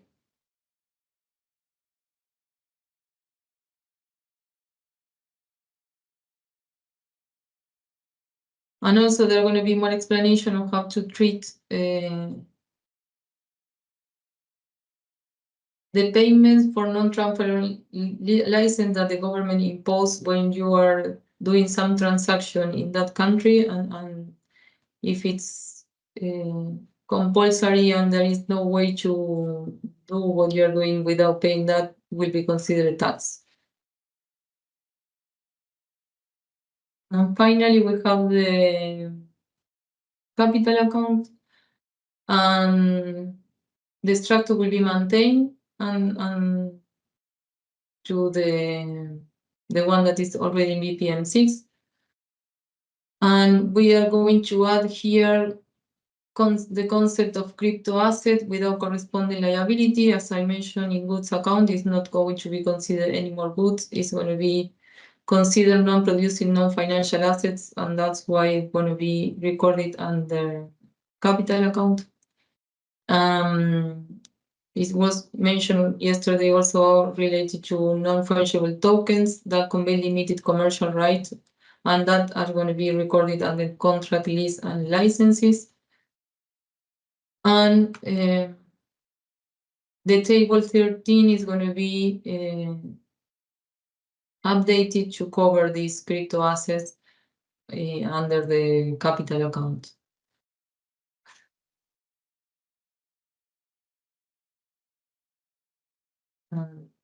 That are the most important changes that I can mention related to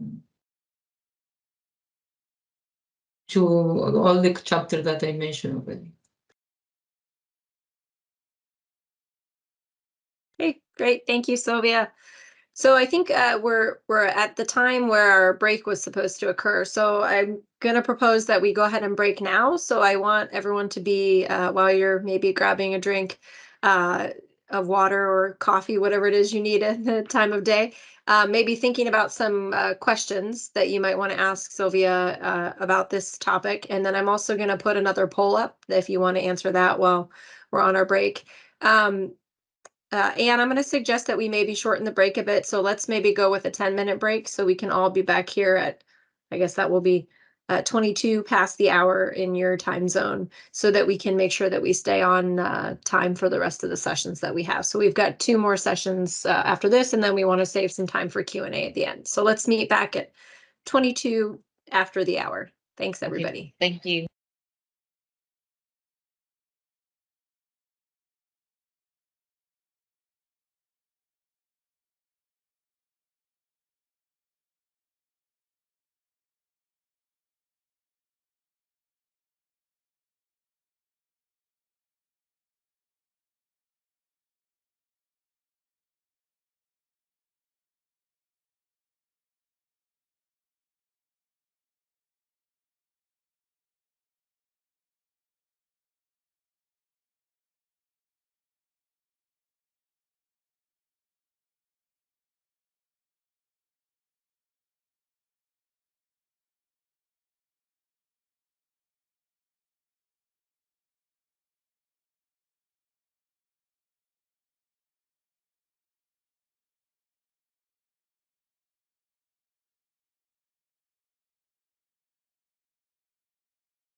Okay, so we are gonna pick back up again. It's 22 past the hour. I want to remind everyone that I did put this poll question in the chat. So if you haven't had a chance to respond yet, please go ahead and respond. Basically, we're just curious to know, for those of you that are participating in this webinar, whether or not you've participated previously in some of the engagement that we've had throughout the update of the manuals, including in these global consultations that we've had, first on the guidance notes, and now we're undergoing them currently on the draft chapters. So far I've only got 3 responses, all saying that yes, they've participated in some way. So we'll wait to see if some more responses come in. But if you haven't participated yet, I would invite you to participate in our global consultations. And when we get going again here, I'll drop the link in the chat to where you can access the global consultations on the draft chapters that are out now. So I see that Tom had a couple questions. He went ahead and put them in the chat. Sylvia, I'm going to turn it back to you to see if you want to answer those 2 questions. Maybe Tom can come in if needed to clarify, but otherwise, if you want to take a first stab at those. And then if anyone else has any questions, please feel free to enter them in the chat or raise your hand. Thanks.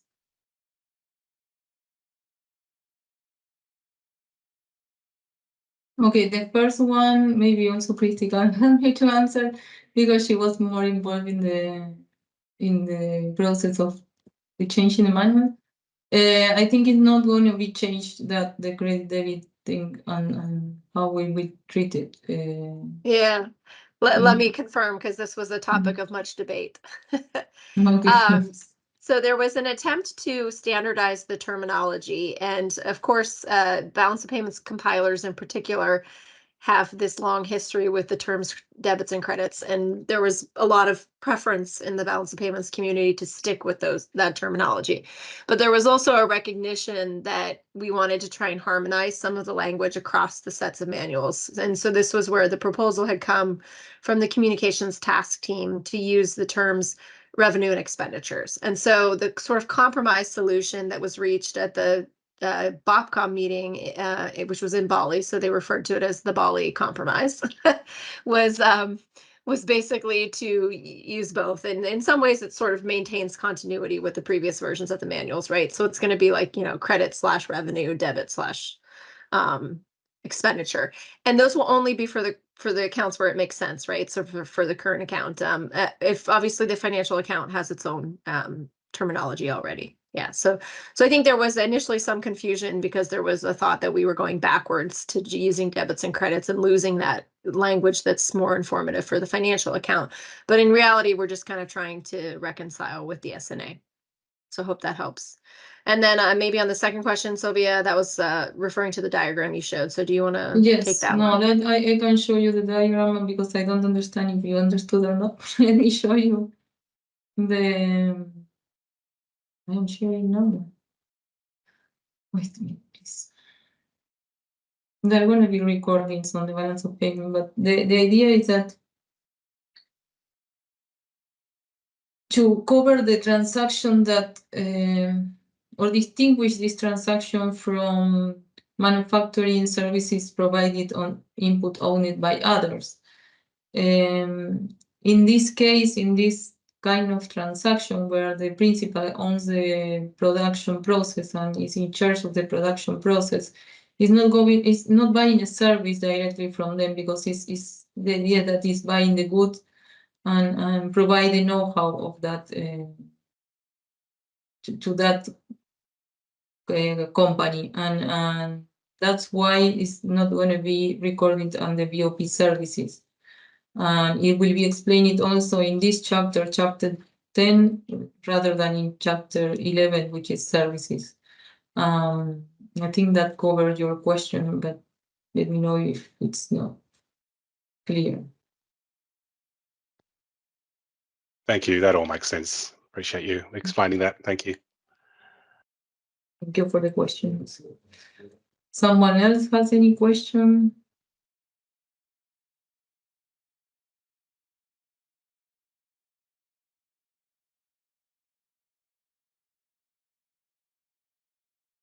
Okay, so it looks like maybe no further questions right now. So I'm going to turn it back to Sylvia because she's going to be talking to you now about the first two functional categories that we're going to talk about, and then we'll be closing with one more presentation and that I'll give on the next set of functional categories. So back to you, Sylvia. Thanks.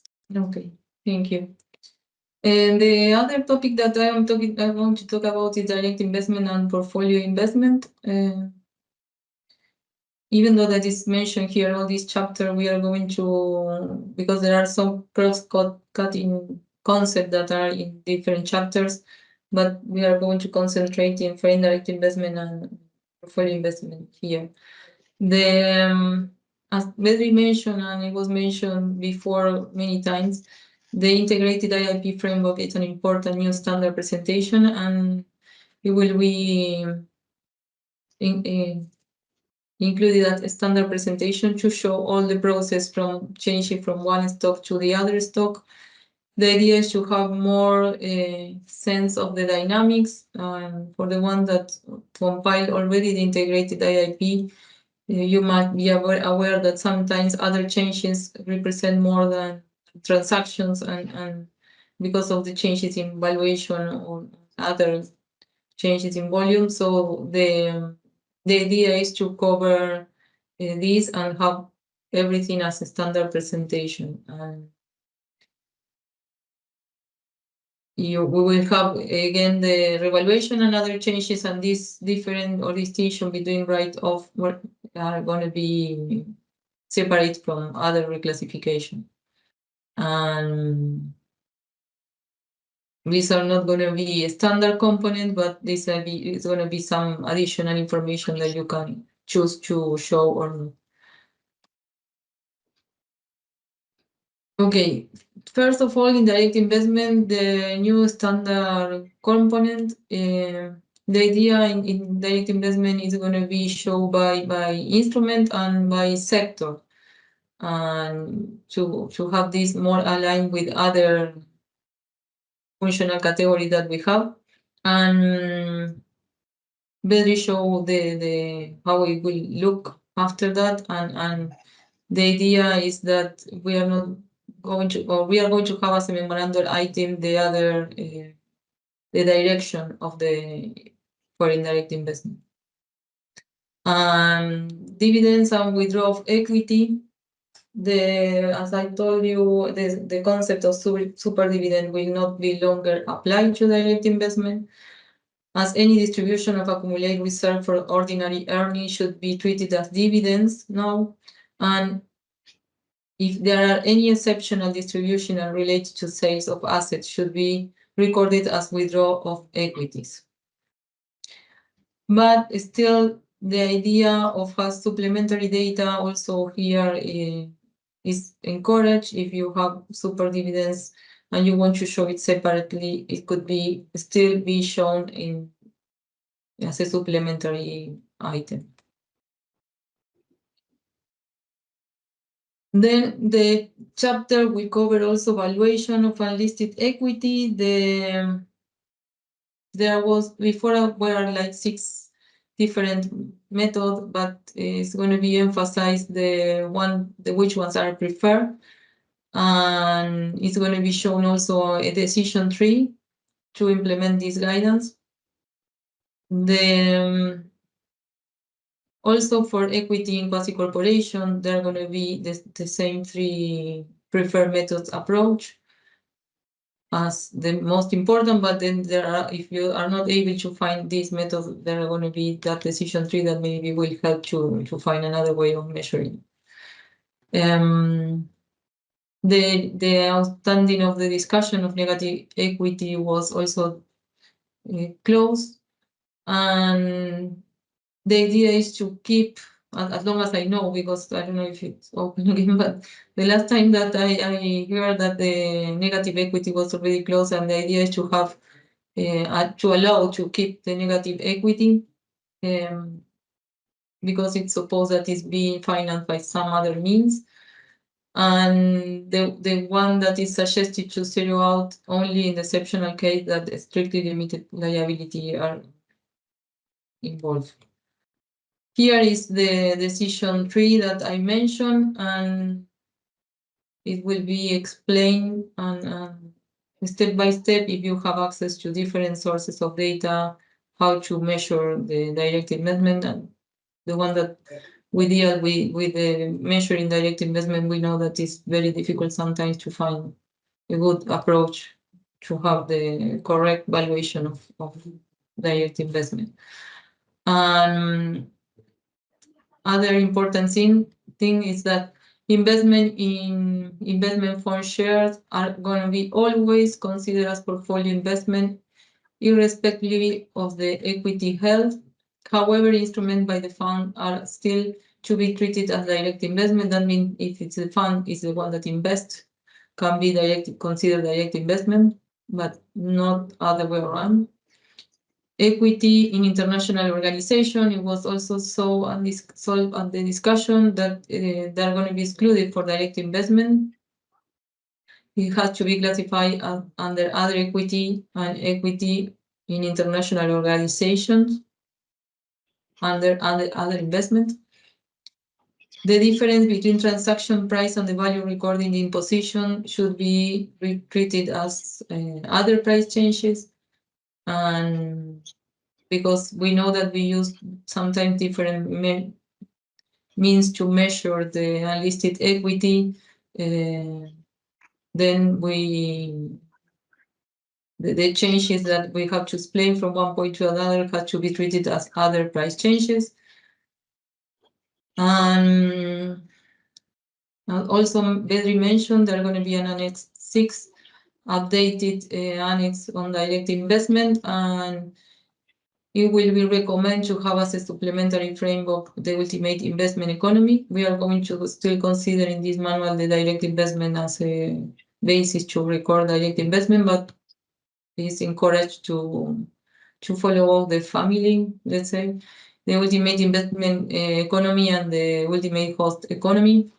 And there are going to be more detail on how to identify pass-through funds. There are going to be also more information in this annex related to corporate inversion, greenfield investment, and extension of capacity. And it's going to be more definitions and guidance on this supplementary data collection.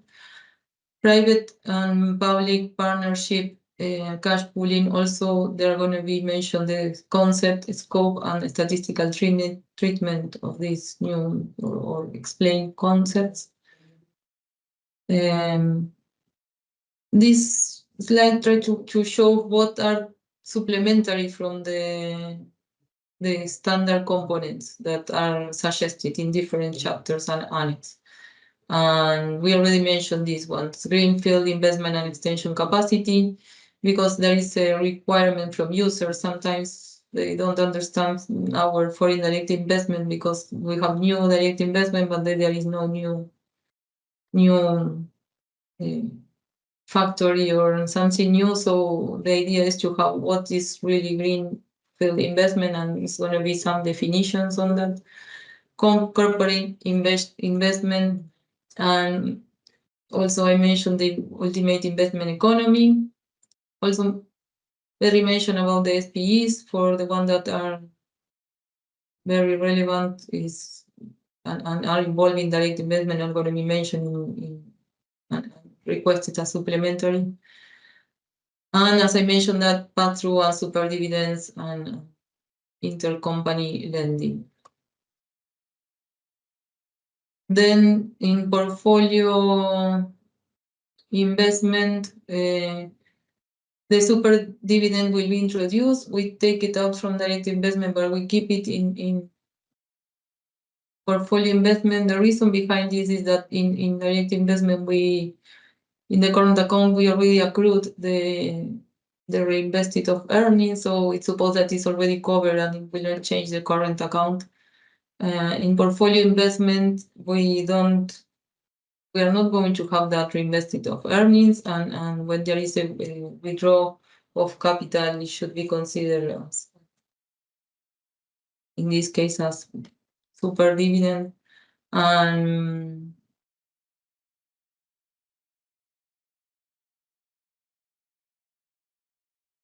okay, and The reinvested of earning, as I mentioned, also it should be recorded. It's not mandatory because it was decided that not included as a mandatory item, but can be shown as a supplementary item on BPM 7.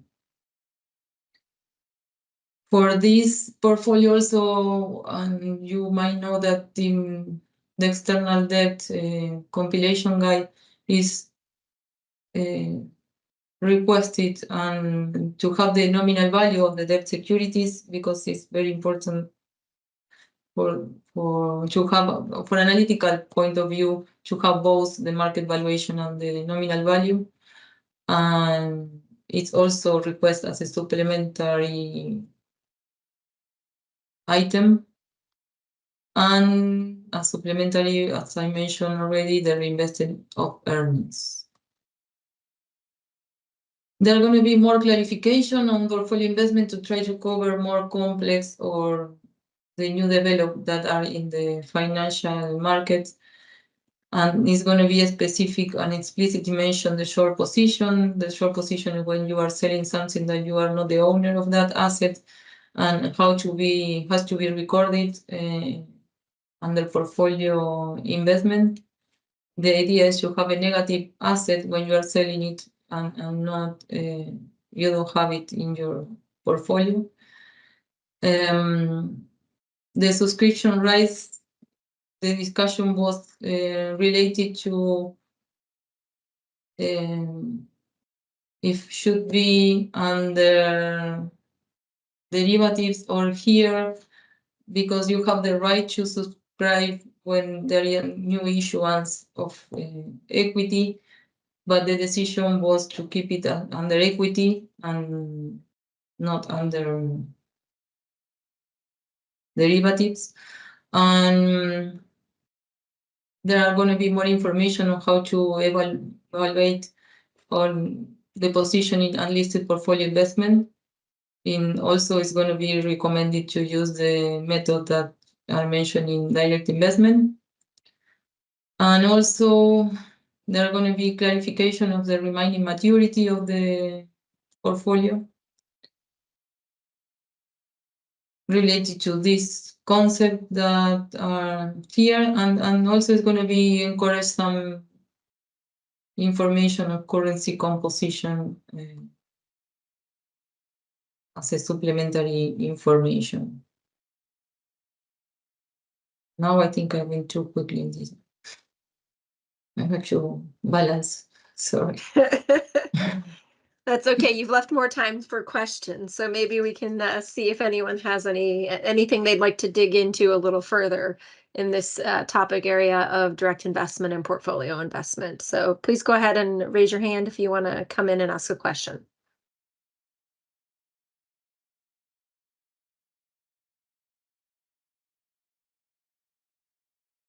Bruce, please go ahead.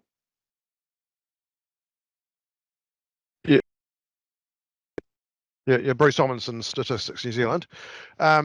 So this is more a general question about, I guess, all of the BPM 7 changes. Sanjeev Mahajan yesterday mentioned that there was some sort of like kind of, I guess, glossary of the changes and making it clear, probably more for the point of view of users, about what the updates are that sort of more about the sort of like breakdowns, and the other ones that are kind of like actually changing scope or concepts. But is there something kind of equivalent for BPM 7 planned? Yeah, so yeah, maybe I can take this one. Yes, please. I know that it exists, but I'm not familiar with it. Yeah, so we have a draft glossary that's available. I'll drop the link in the chat. So basically, the glossary is an agreed set of terms and definitions that are going to be used across the macroeconomic statistics. So those will be reflected in both the SNA, the BPM, and then also when our colleagues are going to be moving forward subsequently to be updating, for example, the manual on monetary and financial statistics and government finance statistics, they'll be working from that same glossary as well. It's been sort of a collaborative effort across all of those domains to come up with these agreed terms. So those are sort of the official terms and definitions. And then kind of related to that is Sanjeev touched on both of these things, but one of the things he talked about yesterday was this idea that there's going to be these sort of more common terms that are going to be recommended as what language compilers may want to consider using when they're talking to users, especially the more novice users. So that content is actually mostly going to be in the communications chapter itself. So it's going to be sort of like a guide, you know, to say, rather than this term, maybe you want to use this term. And that, I think, was in some of the tables that Sanjeev showed. So that, again, will be in the communications chapter, which is a joint chapter. So it'll be in both the BPM and the SNA. So I hope that clarifies what you were getting at. Okay, great. Yeah, so I'll drop the link to the glossary in the chat. And then I shared, while Sylvia was still presenting, some links to where you can reach right now for the draft balance of payments manual chapters. So these are, you'll see they're going to be posted on a rolling basis. So you may notice that some draft chapters are not there yet because we're currently drafting those, or they're going through the earlier stages of the review process. I can also share the link to where the SNA chapters are available for those that are interested, but we're working collaboratively with the UN on this process. So you'll see that if you click on one of the surveys to go and provide feedback on one of the chapters, that it actually takes you to a UN website. And that's because the UN is graciously hosting all of the surveys for us so that we can collect all the feedback in a unified manner. So there's an opportunity for compilers, of course, to respond to any of the chapters that they find relevant. Okay, so now we have a question too about, can you explain more about public-private partnerships and cash pooling? So Sylvia, do you want to take that one? Yes, no, the only thing that I want to mention is that in the manual it's going to be more detail on exactly the definition, concepts, and how to classify or identify those kind of transactions and position. Now it's not specifically explained in the BPM 6, but there are going to be more information on how to identify them. I think that's great. Yeah, so not any major conceptual changes, just again, providing more detail. I think in a lot of cases, these are just questions that compilers have asked over the years. So there was an interest in clarifying the manuals. Okay, so are there other questions on this topic before we move to the last presentation?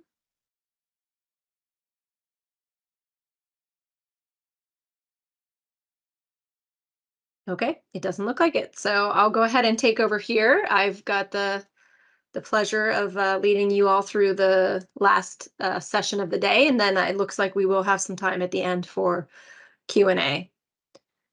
Okay, so I'm going to be talking about the remaining functional categories that we haven't covered already, although they've been touched upon a little bit in some of the other presentations, including Bedri's earlier presentations.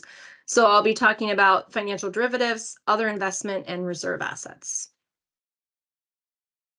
And similar to this is a repeat of a slide that Sylvia showed, because again, for these functional categories, the topics that I'll be discussing are of course going to be covered across all of the chapters 5 through 9, which talk about first the classification of financial assets and liabilities, the functional categories, the IIP, the financial account, and the other changes.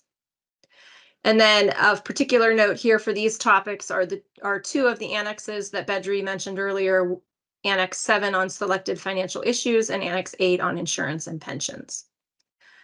So I'll skip this slide because you've seen it now several times, but just we really wanted to drive home the idea that we're focusing on this integrated IIP framework, which means that I'm going to be talking about changes as they relate to transactions, positions, and other changes for these functional categories. So we'll start with financial derivatives. And here in BPM 7, we're going to be recommending 3 new supplementary breakdowns for financial derivatives. And this will be first a breakdown by market risk category. So this would be breaking financial derivatives into whether it's foreign exchange risk, single currency interest rate risk, equity risk, commodity risk, credit risk, and others. The second will be a breakdown by instrument. So this would be options, forwards, futures, swaps, credit derivatives, and also one category will be marketable employee stock options, because of course we remember that in the balance of payments, employee stock options are combined with financial derivatives into the same functional category. And then lastly, a breakdown by trading venue and clearing status. So this will be exchange traded, over the counter cleared, over the counter not cleared. And these supplementary breakdowns replace the current supplementary breakdown that's recommended in BPM 6, which is really just by broad type of derivatives, so options and forward type contracts. So the idea is here that these breakdowns are a little bit more analytically useful. And also they reflect the innovation that has taken place in the derivatives market since the manuals were last updated. Another important thing to note is that these supplementary classifications also bring the external sector statistics further into alignment with other derivatives data sets, in particular, the over-the-counter derivative statistics from the Bank for International Settlements, the BIS. In addition to the supplementary presentations, there will also be further guidance and clarifications related to financial derivatives included with this update of the manual. First, it will be clarified that recording of transactions for financial derivatives on a net basis is acceptable, where separate data on transactions and assets and liabilities may not be available. So, for example, some countries are not able to collect the data in a way where they could identify assets and liabilities, so it will be clarified that this can be reported net.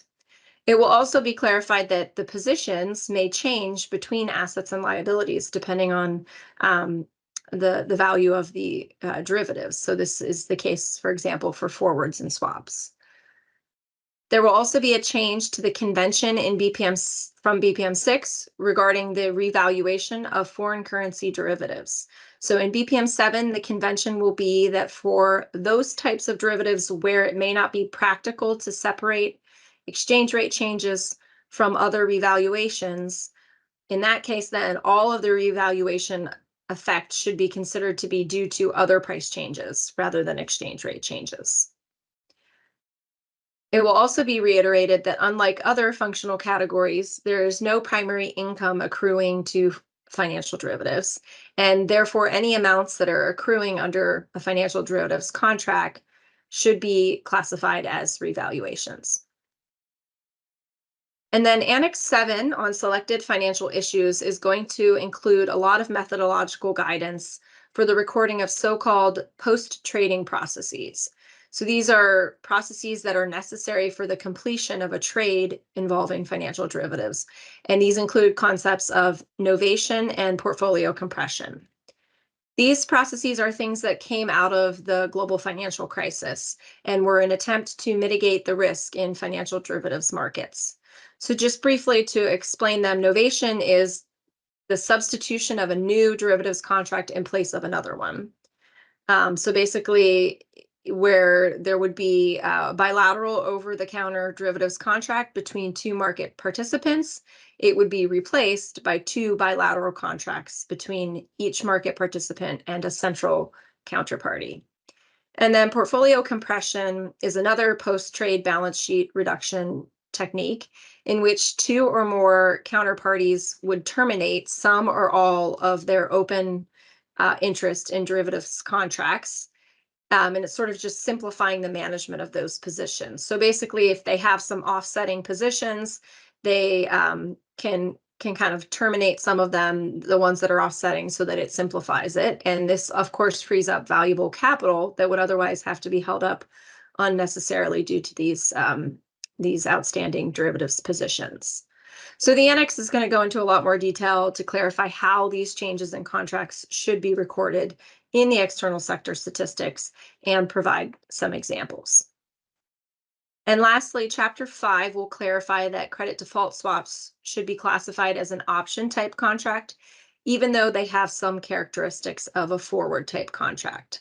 So this was a discussion that came out of one of the guidance notes, but one important thing to note is that going back to the supplemental presentation for financial derivatives that I mentioned earlier, in that supplemental presentation, credit default swaps would basically be separately identified. So there was an interest there to be able to identify them given their growing importance. So as I said, there's going to be this new Annex 7 on selected financial issues, and it will have two major sections. One will be on financial derivatives and one on reverse transactions. So the idea of this annex is that it brings together the discussion of these issues, which is spread across several different chapters, into one place, and then there's space to provide further clarifications on these topics, particularly since they can be a bit complex. So for example, for financial derivatives, this section will provide further clarification on the types of the derivative instruments. So those derivatives that I mentioned earlier, how those different types are defined, how positions and transactions should be recorded. There'll be clarifications on valuation, and then also on some of the specific issues like those that I already mentioned.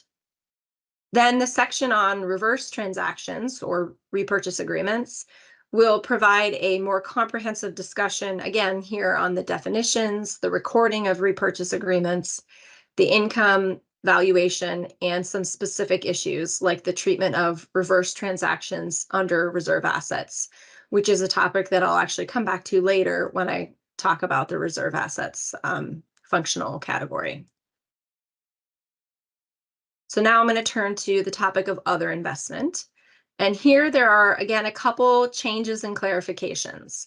First, and Sylvia already mentioned this related topic earlier, it will be clarified that equity in international organizations that is not in the form of tradable shares should be recorded under other investment under other equity. Now we all are familiar with this category of other equity that exists in BPM 6. In BPM 7, that category is actually going to be renamed to other equity and equity in international organizations. The idea here is to make it very clear to compilers and users where that equity in international organizations should appear by including it in the category name. But of course, as I mentioned, this only includes equity that's not in the form of shares, tradable shares. So for some organizations where their equity is in the form of tradable shares, that would be included under portfolio investment. And also, of course, the reserve position in the International Monetary Fund is not recorded under other equity because that, of course, falls in reserve assets. Then there will also be some clarifications regarding factoring. Factoring is something that's widely used in domestic and international trade as a part of supply chain finance. Briefly, it's a transaction in which a financial company buys trade accounts receivables from a supplier at a discount. So factoring basically allows the supplier to obtain immediate capital based on the future income that it's expecting to receive from its accounts receivable. And in BPM 7 and the SNA, it will be clarified that this factoring claim against the debtor should be treated as a loan, and the factoring income should be treated as a fee paid by the supplier. So factoring essentially implies a change in the instrument from accounts receivable to a loan for this original borrower. And it was agreed that this instrument reclassification from accounts receivable to loans should be recorded as a transaction in the financial account. So not as a reclassification in the other changes account, but as a transaction. Now, the next topic to cover is insurance and pension schemes. So first, regarding insurance products, and Sylvia already mentioned this one as it relates to the services as well, it will be clarified that hybrid insurance products, so products that have the characteristics of both life and non-life insurance, should be classified according to whichever features are predominant. And of course, this has implications for other investment as well, where we see the insurance-related flows and positions. And then regarding pensions, there will also be a clarification about autonomous employer-independent pension schemes. So it was necessary to clarify the treatment of these schemes, which are not tied to an employer, because these do actually exist in several countries. And so some of the examples that were provided during the update were schemes that are set up for self-employed individuals so that they can have some pension plan for saving for retirement. And it was clarified, or it will be clarified in the manuals, that these schemes can qualify as social insurance if they meet certain conditions. So that is if the accumulated contributions are set aside for retirement, and if they're subject to regulation or supervision in line with or similar to those employer-related pension schemes. So of course, this has implications for the recording of the social contributions and the benefits in the transfer income account, as well as the adjustment for change in pension entitlements, but also would have an impact on any associated other investment flows and positions. And of course, here, when we talk about pension schemes, it's always useful to clarify that these would only be included in the balance of payments to the extent that they're cross-border. So it's probably less likely, and you would have maybe some information in your economies about whether these are material for your economy or not.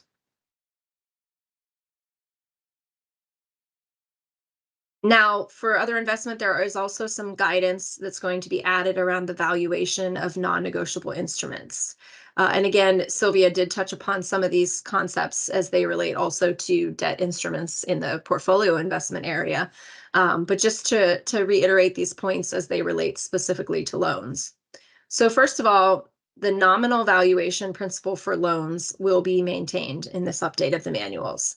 However, that being said, the existing framework will be strengthened to allow for a value reset even beyond cases of bankruptcy and liquidation. So right now in the manuals, it sort of says, this value reset can happen if it becomes apparent through a bankruptcy or liquidation that these loans are no longer at the previous value. So what was decided for this update is that there will be a clarification made that when there is public evidence of loan deterioration, there can be a value reset. And there's going to be more guidance about how that would be determined in the manuals. Next, regarding concessional loans, here it will be clarified that concessional loan positions are to be valued at nominal value, just like any other loan, based on the contractual interest rate. And then lastly, returning again to this category of other equity, it will be clarified in the manuals that other equity and equity in international organizations positions should be valued using one of those methods for direct investment unlisted equity that Sylvia mentioned earlier. So basically the idea is that because other equity is similar to unlisted equity or quasi-corporations, that it should be valued in the same way.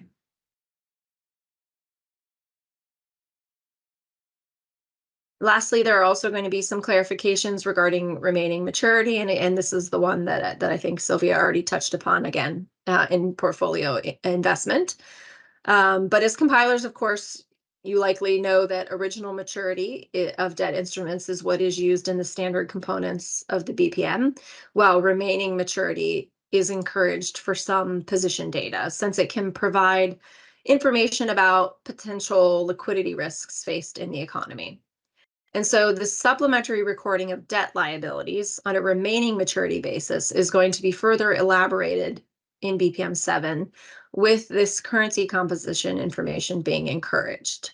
And again, the currency information is what can be useful, since we know that liabilities denominated in foreign versus domestic currencies can have different impacts on economies. There's also going to be some clarification on how to calculate remaining maturity of financial instruments.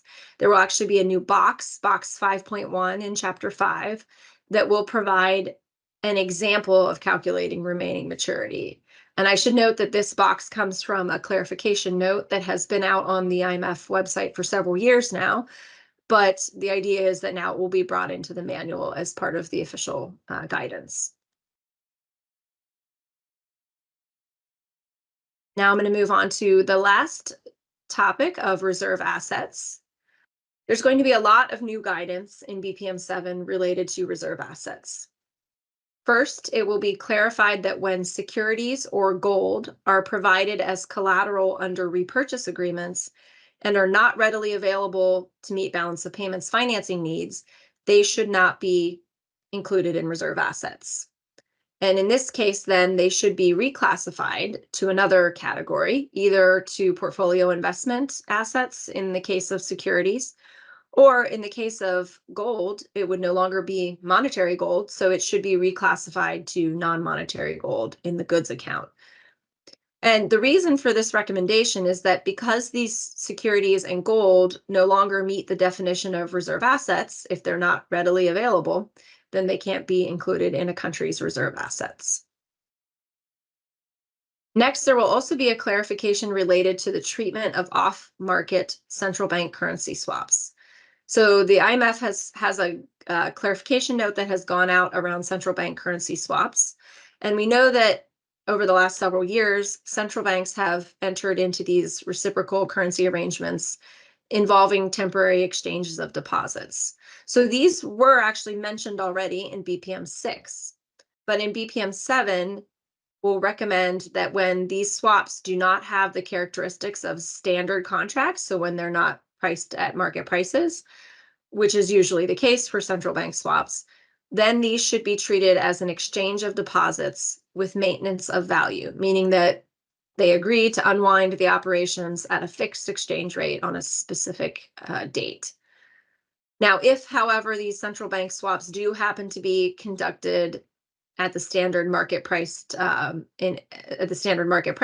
it's recommended that they be recorded as an exchange of deposits with the simultaneous creation of a financial derivative, namely a forward contract. There's also going to be within the section on reserve assets some additional reference to the new facilities that have been created recently. So under the other claims category of reserve assets, we'll include these examples of the IMF trust accounts, such as the Poverty Reduction and Growth Trust, the PRGT, and the Resilience and Sustainability Trust, the RST. And Annex 9 on positions and transactions with the IMF will have additional details on how these should be recorded. And then lastly, for this slide, there will be also further clarification about the treatment of frozen assets. BPM 6, again, already has some guidance here. It makes clear that these assets that are frozen, such as if they're frozen by a foreign government within whose jurisdiction the assets are located, that these should then be reclassified out of reserve assets and to the relevant functional category, since, again, similar to what I said about the collateral, they no longer meet the definition of reserve assets since they're not readily available.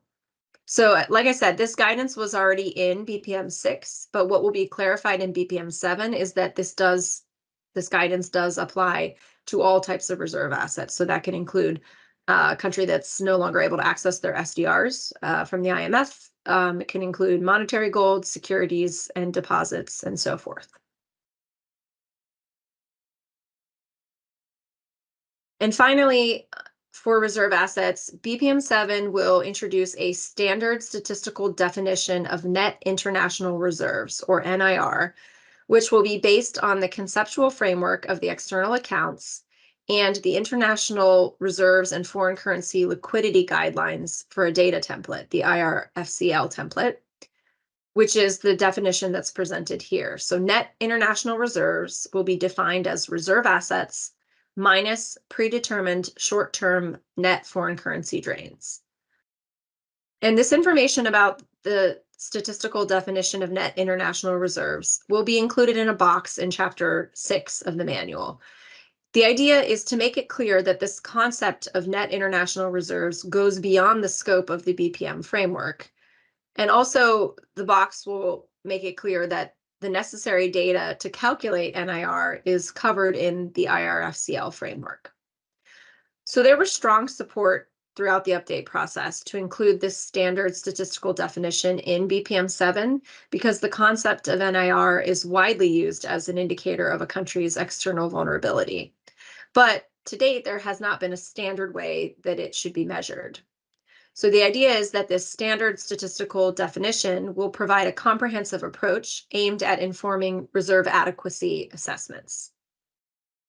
And it will be explained in the manual that modifications to that definition for country-specific characteristics and vulnerabilities will be possible, and in fact will be crucial for reserve adequacy assessments, and also in the design and monitoring of IMF-supported programs. So basically, while we were undergoing this update process, we heard loud and clear from users, especially within the area departments of the International Monetary Fund, that they would find it beneficial to have a standard definition, but that in some cases, when they're working with a country on a program, it may be necessary to modify that definition for the purposes of the program. So the role of the IMF Statistics Department is to put forward the statistical definition, and then the country teams, as they work with country authorities, may take liberties to expand that definition as needed.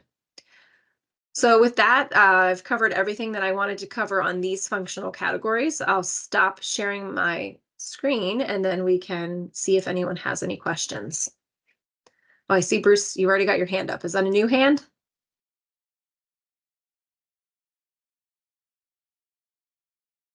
Yeah, please go ahead.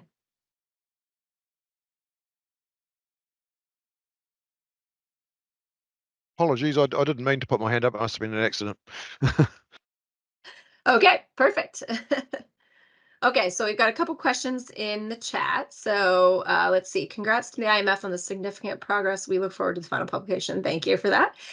Will the slides be shared? Yes. So the slides, some of them are actually already available on UNSCAP's website. We did make some small changes to some of them. We're always kind of improving the information that we're trying to put together to share with you all. So we will make sure that those updated versions of the slides are made available to you all. So thank you for that question. And then the third question is, by which year is the IMF targeting for countries to start disseminating data in a BPM-7 format?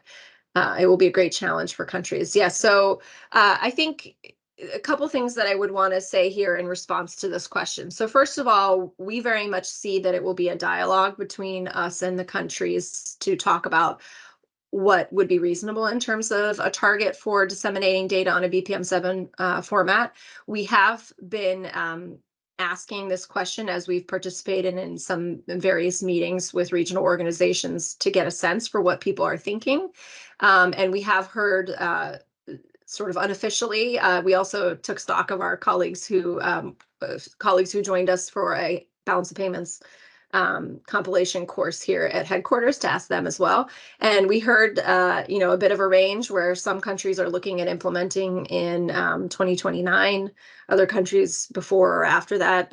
Sylvia, you can remind me if you remember what the major answer was from the HQ course respondents. But basically, like I said, I think it will be a dialogue with countries to understand what would be reasonable, and we'll be having these conversations as we talk about switching over our publications that we put out on the IMF website. We have not commenced any of those discussions at this time. So certainly we would welcome feedback from you all as far as what you're thinking or what might be feasible. And this may be a good opportunity for me to mention that this first round of outreach seminars that we're hosting virtually for by region will be followed up in 2025, later in 2025 or in 2026, with some in-person seminars. And that's where we'll also be looking to have a little bit more detailed discussions with the participants of those seminars about plans for implementation. But let's see, there was something else I wanted to say about implementation. Oh, yes. So understanding, of course, that there will be some components of the update that will present great challenges for some countries. And I did want to reference back to the discussion we had yesterday when Jim was here with us, because I thought he put it very nicely, which when he talked about how there will be some changes that will be related to conceptual changes where we'll want to work together as international statistical community to have a somewhat coordinated changeover in those concepts.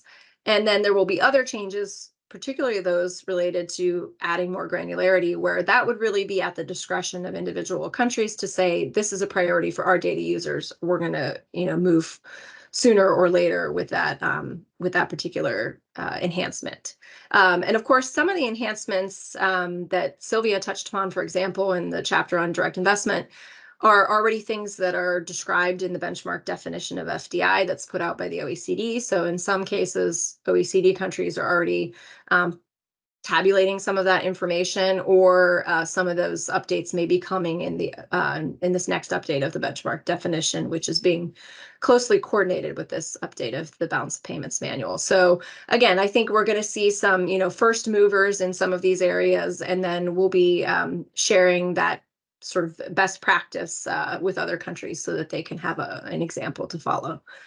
Anything, Bedri or Sylvia, that you want to add on those questions before we see if there's other questions? No, related to the course, it was a mixed answer. Some of them, they're willing, that they don't have many adjustments to make, so they can move forward to implement it quickly, but most of the countries say that they will have challenges to cover all the things that we are requesting.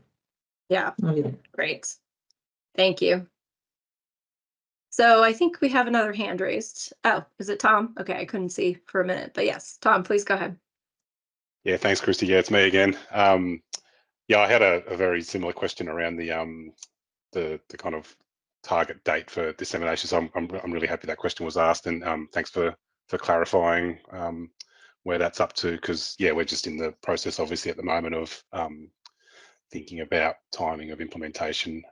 But I think we're also thinking about not just BPM, but SNA, and when do we do our implement the new ISIC and other classifications as well. So there's a few things happening in that space, and certainly the question about when the IMF would sort of be thinking about, countries sort of moving over, was something that had sort of come up in our discussions internally. So yeah, so appreciate the extra information you've given around that.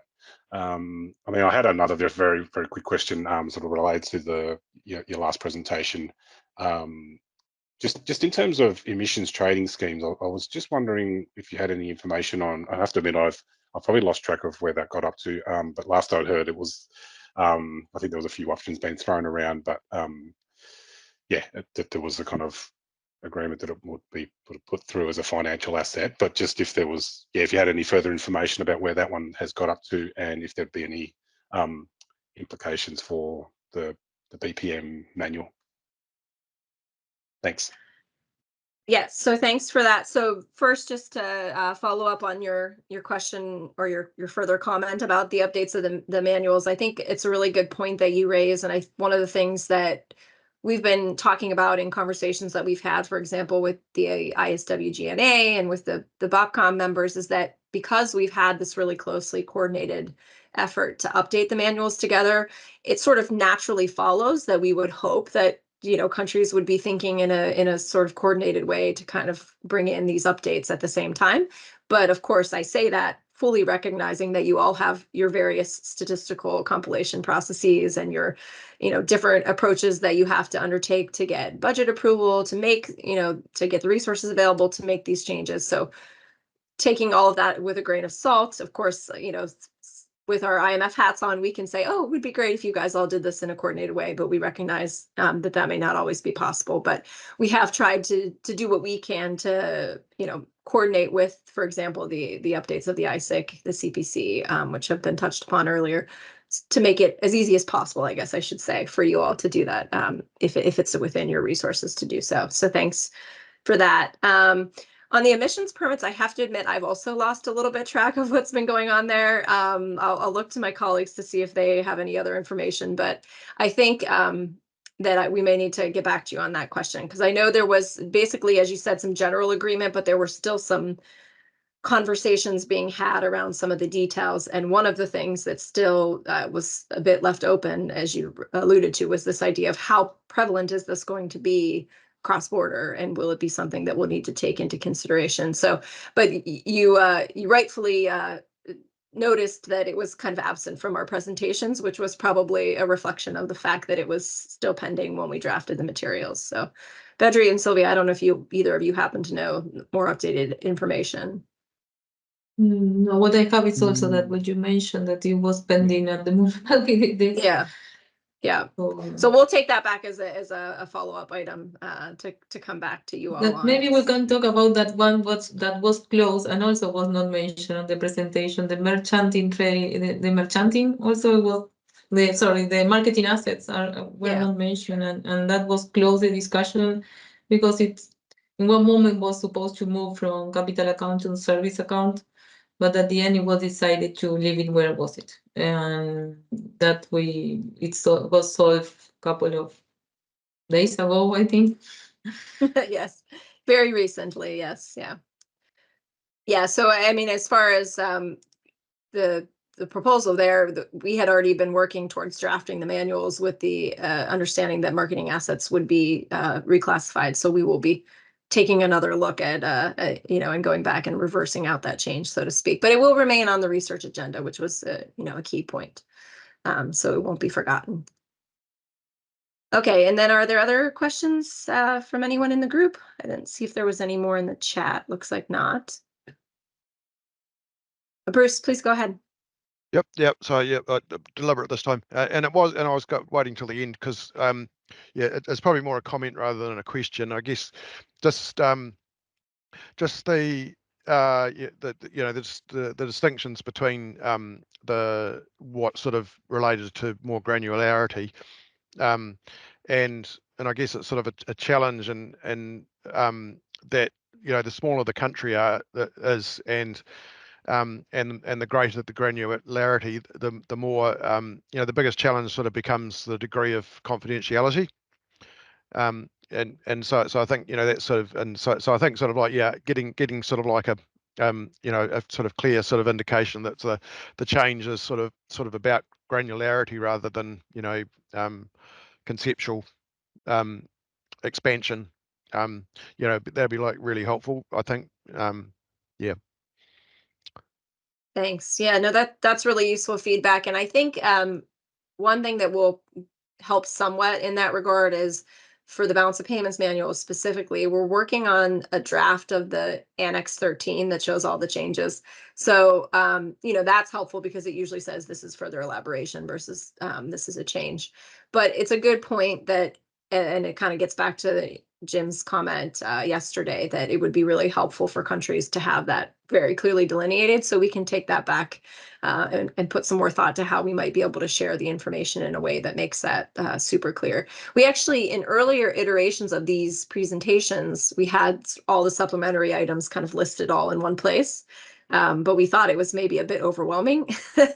But maybe that might be helpful because one thing that we did earlier on in the process is that we tried to do a holistic review of all of the supplementary presentations that had been recommended so that the balance payments committee members could look at it and say, kind of, how are these fitting together? And then based on that, they made some decisions. So for example, originally the proposal to classify financial derivatives by market risk was a standard component. And after they looked at the holistic review, they agreed to make it a supplemental just because it was viewed as too burdensome to be a standard component. So that holistic review was undertaken a year and a half ago now. Yeah, so about October 2022.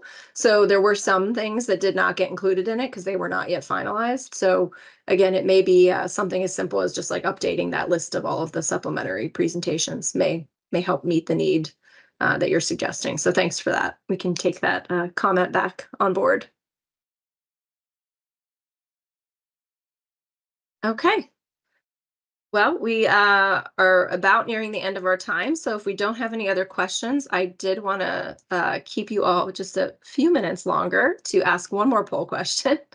Again, as we're doing these outreach seminars, we like to get information from people about what they're thinking about as far as the challenges. So this is another one of these open-ended ones where you can just share with us what are the current challenges faced by your organization or your country in implementing the current manuals, and that can give us an idea for if we have any challenges that still need to be addressed in this update.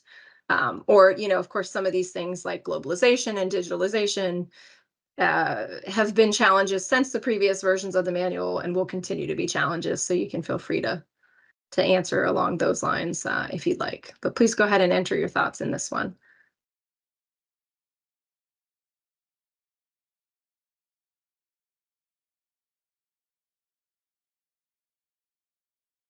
Anne, did you want to come in?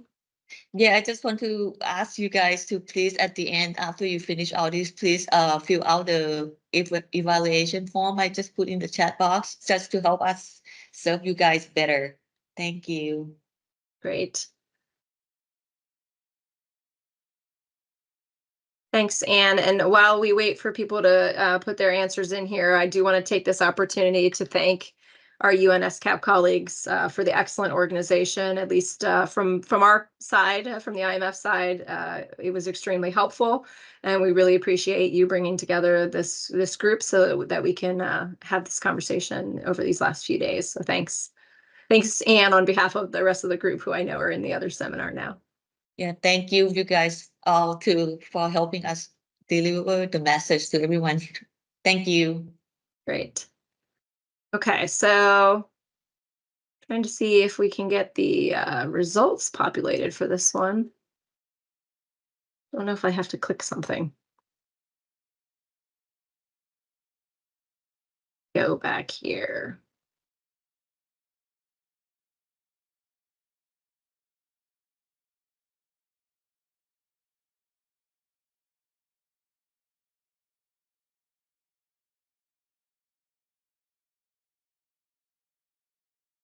All right, there we go.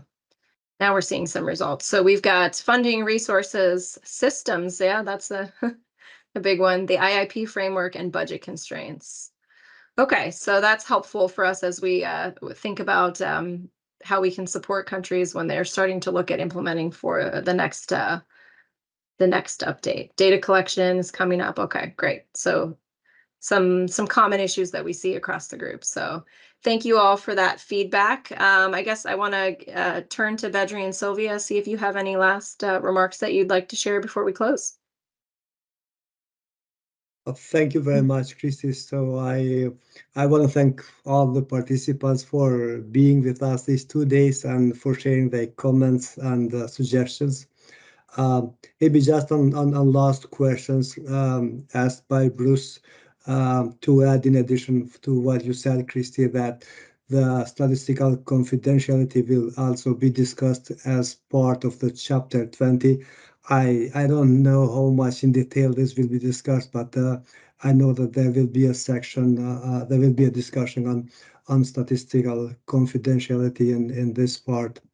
I don't have anything else to add, but yeah, I would just recommend all of you stay plugged in, get involved, try to understand what are the new changes coming with the BPM 7, provide all your comments and feedbacks on what is posted in IMF's BOP web page, where we publish guidance notes and all these materials so that we get as much as possible feedbacks from compilers, from users, while we are drafting the BPM 7 manual. Thank you to everyone. Thank you. Yes, also thank from my side for the participants and for the organization. And I have to better suggestion. There are a lot of material around and discussing and detail that you can go and search if you are interested in any specific issue. And also when you read it, maybe you raise some other issues that we have to tackle also. But thank you very much. Yep. Okay, great. Well, thank you, everybody. And yes, thanks again to everyone for joining us over these last 2 days. And we'll look forward to being in touch with you all in the future. Best of luck.